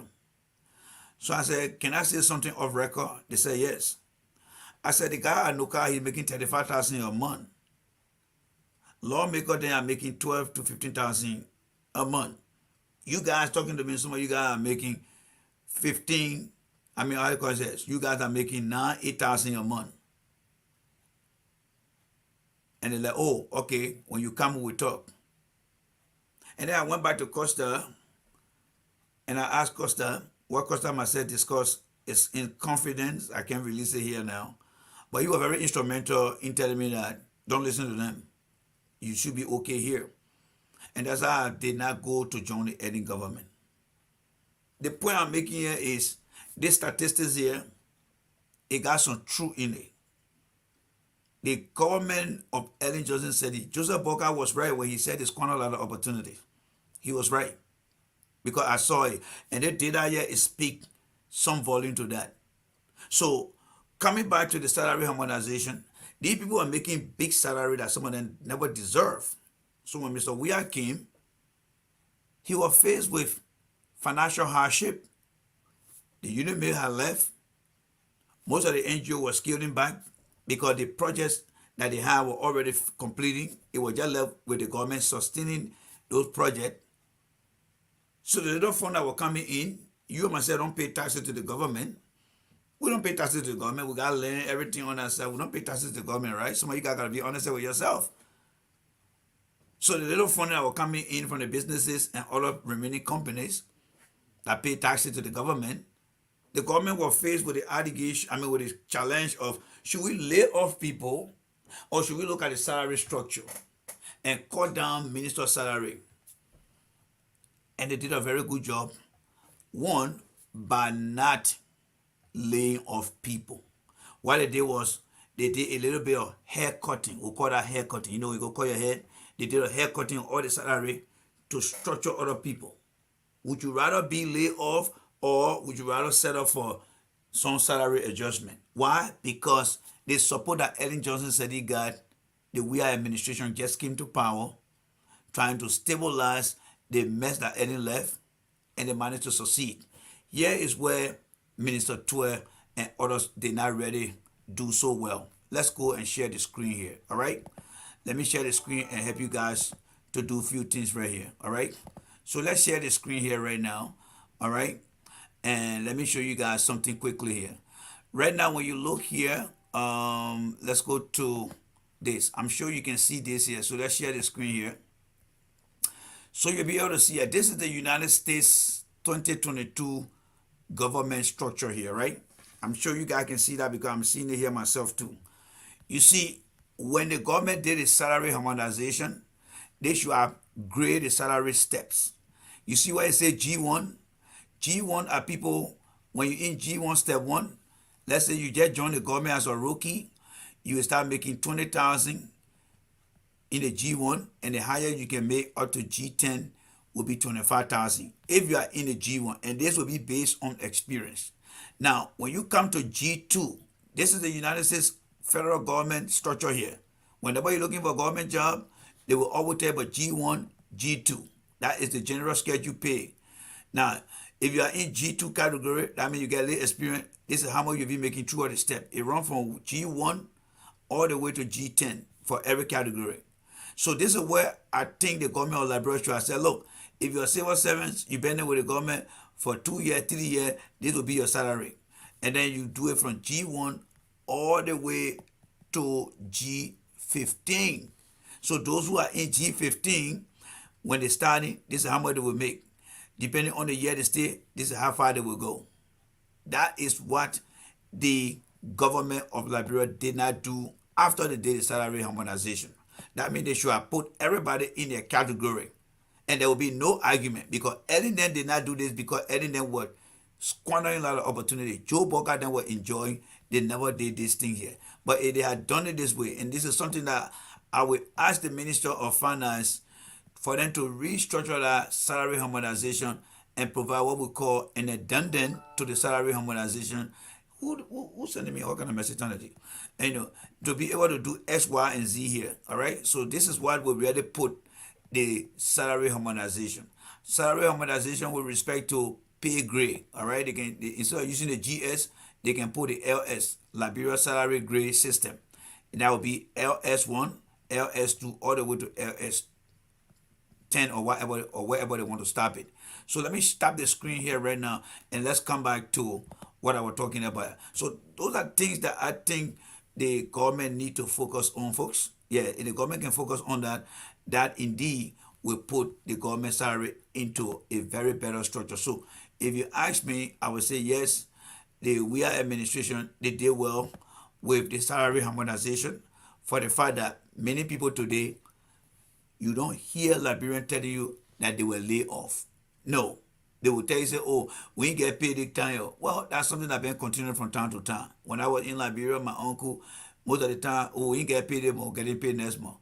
They are making progress. So let's look at number of volunteer teachers placed on payroll. And then they not put no volunteer teacher on payroll. Here, we hadn't got 2,850. That's good. Now, number of workers added to the government payroll when and since the party came to power, and they have 35,000. Yes, because they were wasting money. They were wasting money. But because CDC were very careful in spending, and when your expenditure go up, you gotta reduce your labor management. So right here, they manage the labor here by keeping the number of the number of workers to be added to the government. Now, higher monthly salary, I can guess the government of earning took the highest. Yes, that's it right here. So you see, government payroll structure, the government of George Weah did extremely well. All right, total amount spent on salary for 2020 for 2,300 healthcare workers. Eddie then did not spend anything. And that's one of the reasons why Shaki Kamara died at the hospital entering there at JFK. But now the president has put in 72 million, and that includes the capacity of young Liberians who are becoming medical doctors, infrastructure that have been put in place. That would be my guess here. Now, when it comes to monthly salary, the US pay, monthly salary pay in US dollar, this is how much the government of Liberia is doing on the Weah administration. Lower monthly pays, US salary. These are statistics that I would like to see, folks. All right? Yeah, these are statistics I would like to see. Now, let's come to electricity here. Already higher monthly salary paid to a master level instructor at the University of Liberia. Anyone was giving 1,100 now. Weah has doubled that. All right? He had doubled that with $100 left. So there's $100 that he did not add because he just added 1,000. And that's not bad at all. All right? Yeah, so he added 1,900. That's not bad. Now, when it comes to the number of connected to LDC, yes, I want to applaud Mary Brown for this. I would say, yes, Mary Brown will take the credit for this because she was being instrumental. And Mary Brown performance, it encompasses any government. She did well here. And they were able to clamp down on power theft and stuff like that. So that's good. So number of Liberians connected to LDC grade by the party, Eddie had 227,990 customers. We are got 973,000. That's a huge jump over there. All right. and that's why it is. And the average monthly electricity bill in US dollar, consuming, consuming, because they let her wrap it around here, consuming 2,000 watts of electricity, and then it's 90, and then we are at 40. They cut down on the cost. I think government was supplementing there. Now, as far as the road goes, we know that Weah has done extremely well with the roads. There are 926 roads in Liberia. I got that statistics here because Joseph Boakai said if he become president, he will complete all roads in 150 days. And I did find a record. We had 926 roads in the country.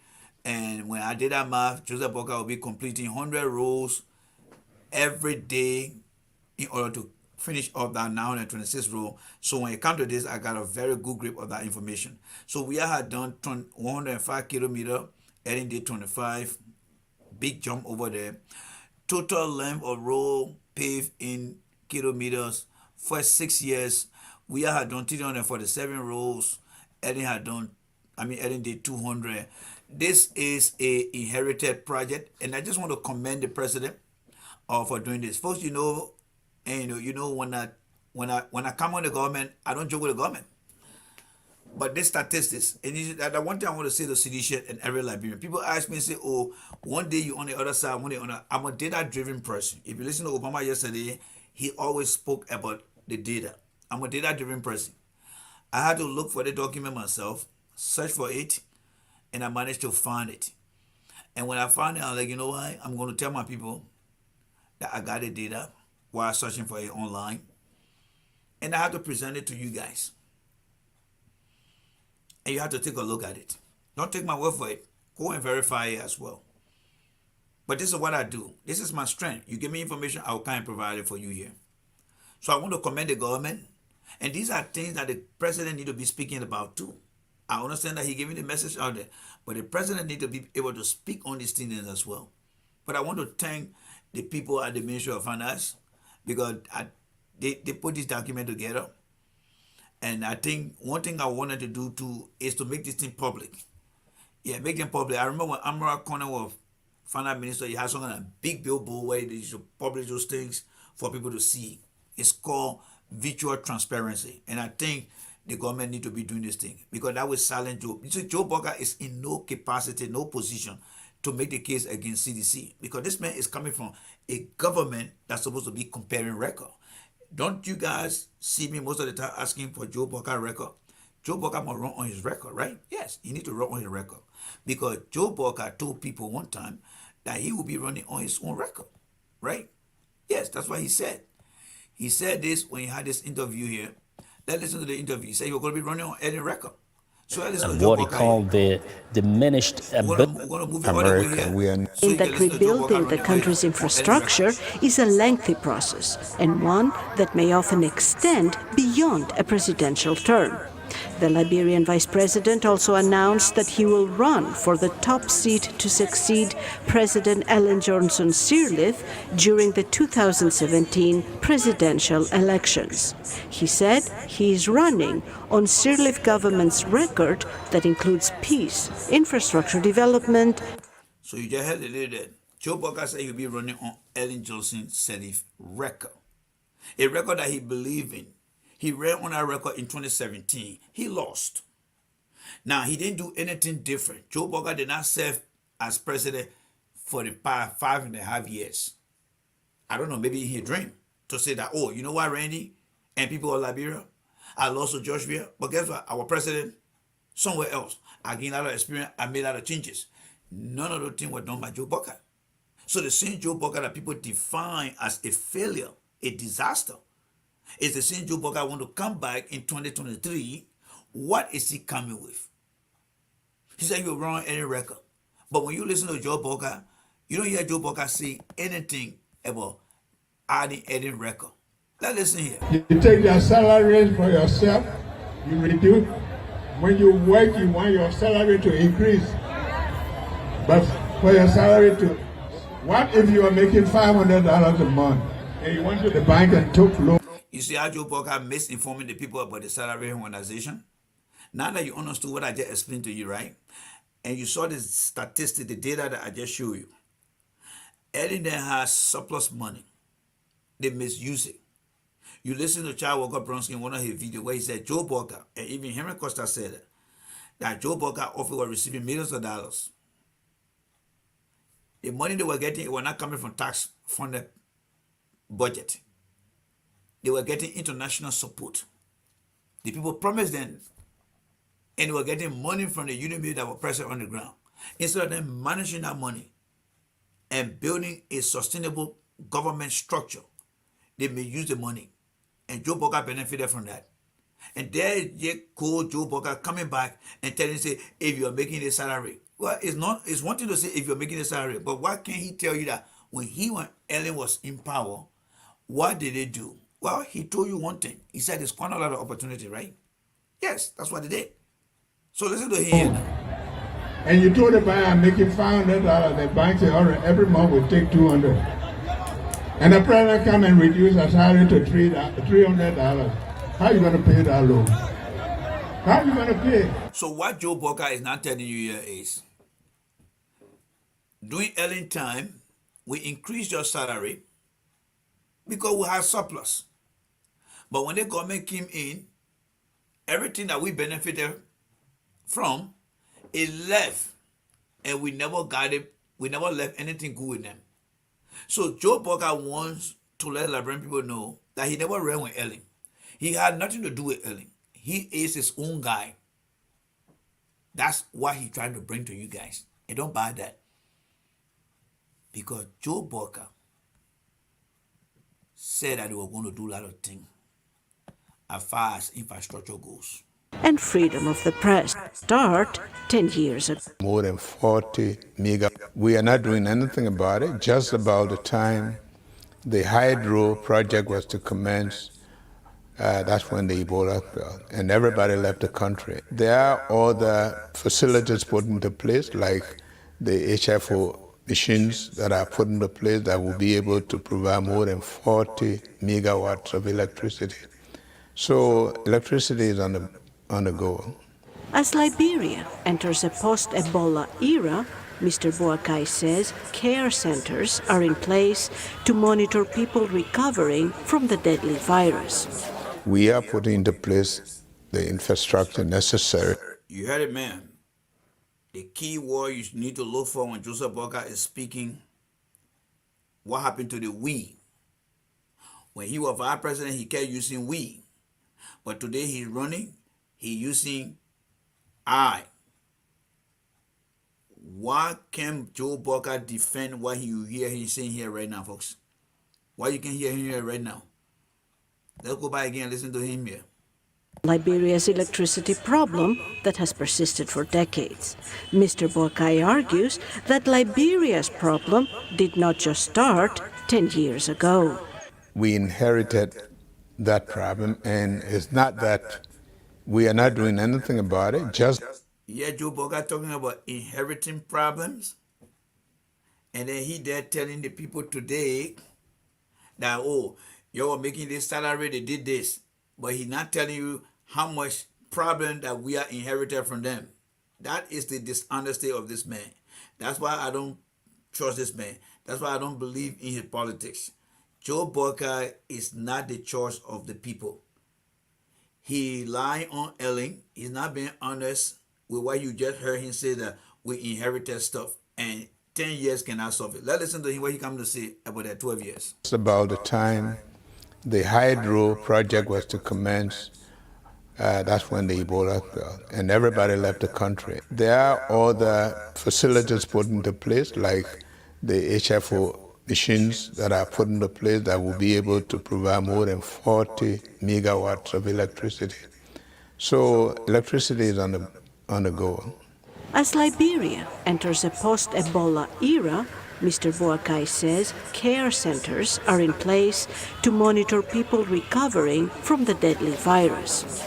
We are putting into place the infrastructure necessary to contain the situation and also to make sure that Liberians do not go through this, not just for Ebola, but epidemic in general. So the basic infrastructure for the prevention and also the immediate arrest of Ebola and the recoveries. That's what we're doing now. Boakai stresses that the investment climate in Liberia is gradually starting to recover as the country enters this post-Ebola period. Liberia had a sizable investment in the country pre to Ebola. Since then, we've seen a lot of these investors coming back in the agriculture sector, the oil palm industry, and the activities have recommenced, and I am aware that in the agriculture and the mining sector, things are going on. And as the Western African country moves forward, there is a call to limit the length of presidential terms. I believe Liberians will have to rethink. We are not America. We are not superpower. Liberians and African countries should consider themselves as countries that are still trying to build. Our people need to understand who we are and the challenges we have. Mr. Boakai explained that rebuilding the country's infrastructure is a lengthy process and one that may often extend beyond a presidential term. The Liberian vice president also announced that... You heard him, right? Joe Boakai said building the country infrastructure go beyond the 12 years, like the 2 terms. But this is the man who coming back now and saying that we ain't doing anything when we are just have done almost 6 years of their 12 years. This old man is very, very dishonest. Listen to what he said he's going to do so that we can get to our final chapter of the night. He will run for the top seat to succeed President Ellen Johnson Sirleaf during the 2017 presidential elections. He said he is running on Sirleaf government's record that includes peace, infrastructure development. So he said he's going to be running on Ellen Johnson Sirleaf record. He ran on that record in 2017, he lost. Which record is he going to be running on now when he sat down for 5.5 years of doing nothing? Joe Boakai is coming as the same Joe Boakai. There's nothing Joe Boakai is going to do. No experience, inexperience, quality of life has declined significantly. The Joe Boakai you saw just now in that video is not the Joe Boakai today. But these guys, because they are very deceptive, that is the people in Joe Boakai orbiter, they want you to believe that those digital images that they're trying to reface Joe Boakai and present them to the Liberian people, that they think that Joe Boakai is okay. They are not in any shape and position yet, but they are lying to the people. Joe Boakai is nothing but a very dishonest person. Let's get to the next and final chapter here of our conversation here tonight, and then that will be on something. But before we go, I forgot to shoot the announcement to you guys here. Let me just use the opportunity now to shoot that announcement to you guys here. All right, let me just use that opportunity. Coming back to this thing here. All right, this thing we're done with this here, but there's something I wanted to share with you guys here. Let me share it with you guys quickly here. All right, so I'm sure you can see this right now. So today I put out this thing here, and many people went wild and crazy here. All right, many people went wild and crazy here. But if you can hear me, I'm not appearing on the guy's show. The purpose of the post here and the intent of the post, this guy, like Liberian people, try to think that he's a god to them, and not to all Liberians. Thank God that many Liberians don't think like the other few. I decided to invite this guy on his own show. This guy they call Stanton Witherspoon. This guy who I pled guilty to what he has done. All right. I decided to post this thing here and consider it as a breaking news. So here is what I meant, or here is what I wanted to convey. Stanton Witherspoon will appear on his own platform and will be a guest. He's going to discuss how he got busted by the FBI for wire fraud. So Stanton Witherspoon need to come on his own platform and be able to discuss with his audience. Yes, with his audience. He need to come on his platform with his audience, all right, and discuss how he got busted. The Liberian people deserve to know this. Because this is a man who come on his platform and want to present himself as a sin, as a SAINT. All right? But this guy is not a sin. He needs to tell the Liberian people how he got busted by the FBI for wire fraud. So Stanton Witherspoon, this will be one of the shows that I would really want to participate on if he comes on, and that's why I'm throwing the challenge. I want for Stanton Witherspoon to appear as a guest on his own show and let him discuss on that topic how he got busted by the FBI. That is what I would like to see Stanton Witherspoon. The time for the show is going to be 7-11. It's going to be throughout the day when he appears and tell the Liberian people how he got busted carrying on some clandestine wire fraud. I will be very, very appreciative. I'm not the one going to appear on the show, but this is the only show that I would like to watch when Stanton Witherspoon is his guest on his own platform. And the topic should be wire fraud. How I got busted by the FBI. That is what I would like to see and watch when it comes to Stanton Witherspoon. Yes, because he claimed to be a saint. He claims to be a guy who goes around and tries to wear the white gloves and everything he touches, oh, he got that on it. But not knowing he is more of a dirty person in the eyes of the American people because he's a fraudster. He is guilty of wire fraud. So why don't he come on his own platform and tell his story? If he doesn't want to go on his platform, let him come here. But I want the Liberians to understand that Stanton Witherspoon got no value in America here. No value. Even the water bottle is value. The water bottle I'm holding here is value more than Stanton Witherspoon in this country. The man got no right to publish things in this country. The only thing he got now to his name is what God had told men to do. Feed him, clothe him. But as far as doing anything for the fun of pleasure, he can't do those things. But this is the man who want to build and be criticizing other people. And you think the president don't have a right to say those things? Of course the president does.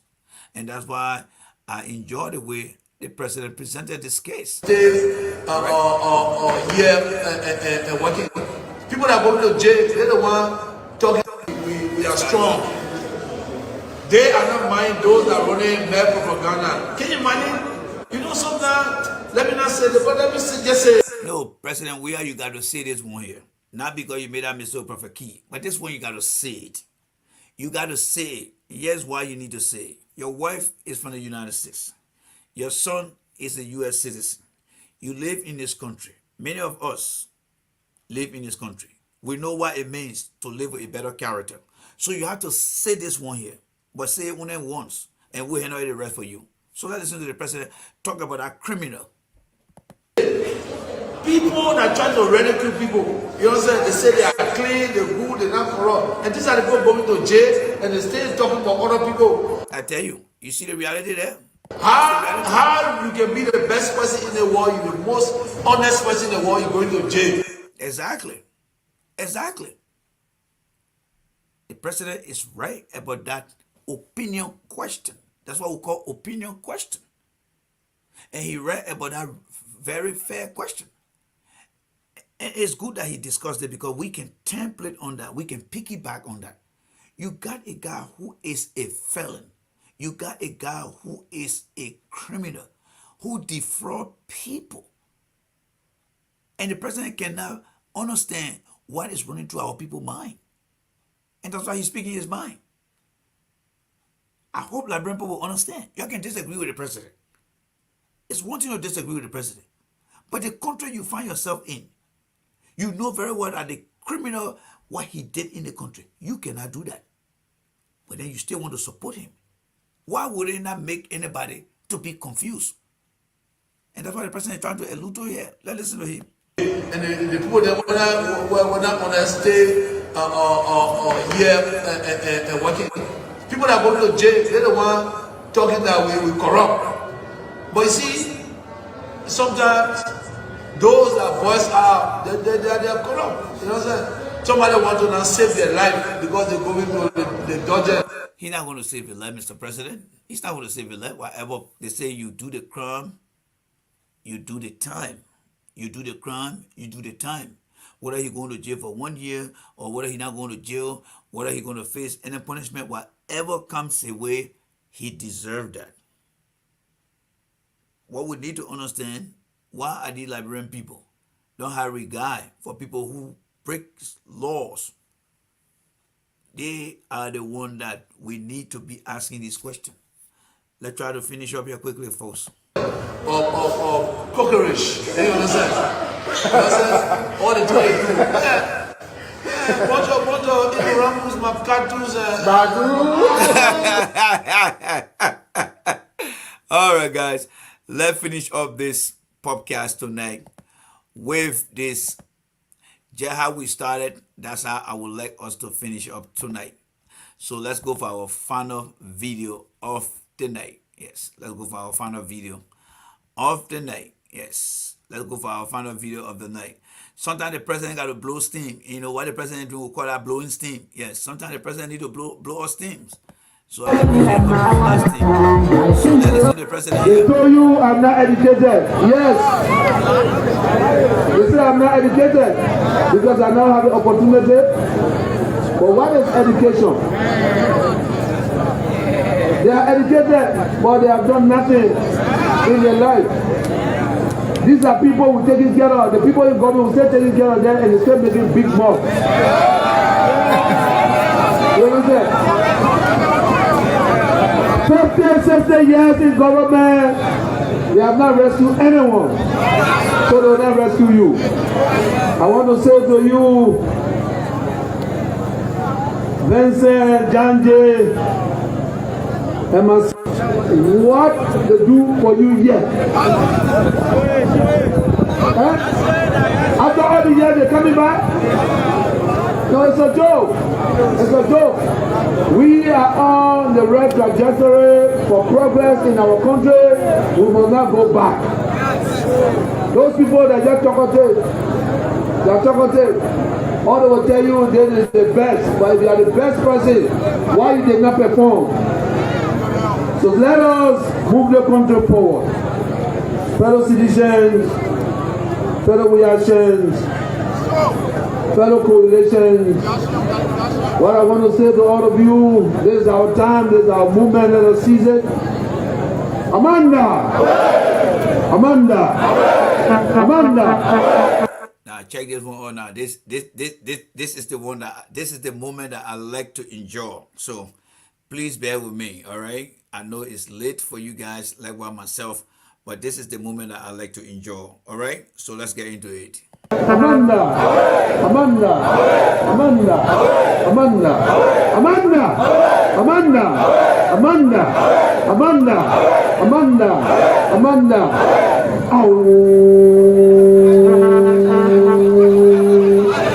After 12 years, they coming back so they can rescue you, they can never rescue you. Say, Amanda! Amanda! Amanda! After 12, they came to you that the car was parking, now the car still parking, now get tired, and now get engine, the muffler, everything. So, Amanda! Amanda! After 40 years in government, they tell you that they owe you, they bank them, they can't make it, they coming back to tell you, say they want to rescue you. So, Amanda!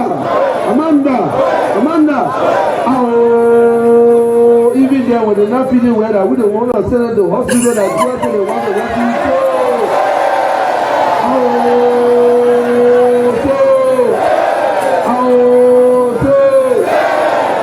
God bless you all.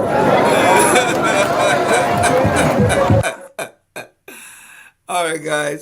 I would say thank you for that. That's something, you know, I don't know how and who came up with that strategy, but that is very, very good. I love that. And, you know, it energized me a lot. and and stuff like that. But I love to listen to that. And that when I've been ready to say that thing, I know the president. I mean, he tried his best, but I think my boy Irving, Mr. President, with all due respect, my boy Irving, I mean, he got it there too. And but the president, I'm surprised that he understands that. I mean, he relate to the people on that, and that's a reality. And that's what we call the rhyming of politics. What the president is saying is true. It's just that he rhyming it in our local languages that makes sense. So I want to thank him. I always listen to this most of the time when I'm by myself, at home. When I'm doing something, I just play it over and over, and to enjoy the moment, the energy it brings, and with that, I would say that is something that I will forever remember in my life when I think about Liberian politics. Yes, yes. So I would like to say a big thank you to every one of you guys for taking all your time to come and join me here. This is what we do on the platform. We look at the facts. We discuss the contributing factor to the facts. We place it where we want. And I think when we look at the topic tonight about the president and Joseph Boakai, you know exactly what your answer will be. Yes. All right. Who will Liberian choose for president? Weah or Boakai, and why? We gave a lot of explanation here of both of the gentlemen today. And like I said at the beginning of the show, I think Mr. Weah has been on message. And I hope that he continue prior to his coming to the United States. And I think by the moment he gets back, it will be election time. But those who will be on the ground, I hope that they will continue to push and forge ahead. We will, in our own role, will continue to do what we're doing here. I think the government has been doing well with the messaging to our people out there. Boakai has been very poor. Coming has been very poor. And I don't know when, maybe the coming week they might pick up, but for the number of weeks that we are going through now, they have been very, very poor. So I'd like to say thank you guys so much for the opportunity. Always, I appreciate you guys. God bless. And I will see you guys tomorrow. Yes, tomorrow in the morning. I will see you guys. I will try to come on, maybe not very early, but maybe before lunchtime, I will be back here. Thank you guys. God bless you guys. Have a happy Sunday. God bless you guys. Keep doing what you're doing for your party. Keep doing what you're doing for the government. Appreciate you guys. God bless you guys. Bye. And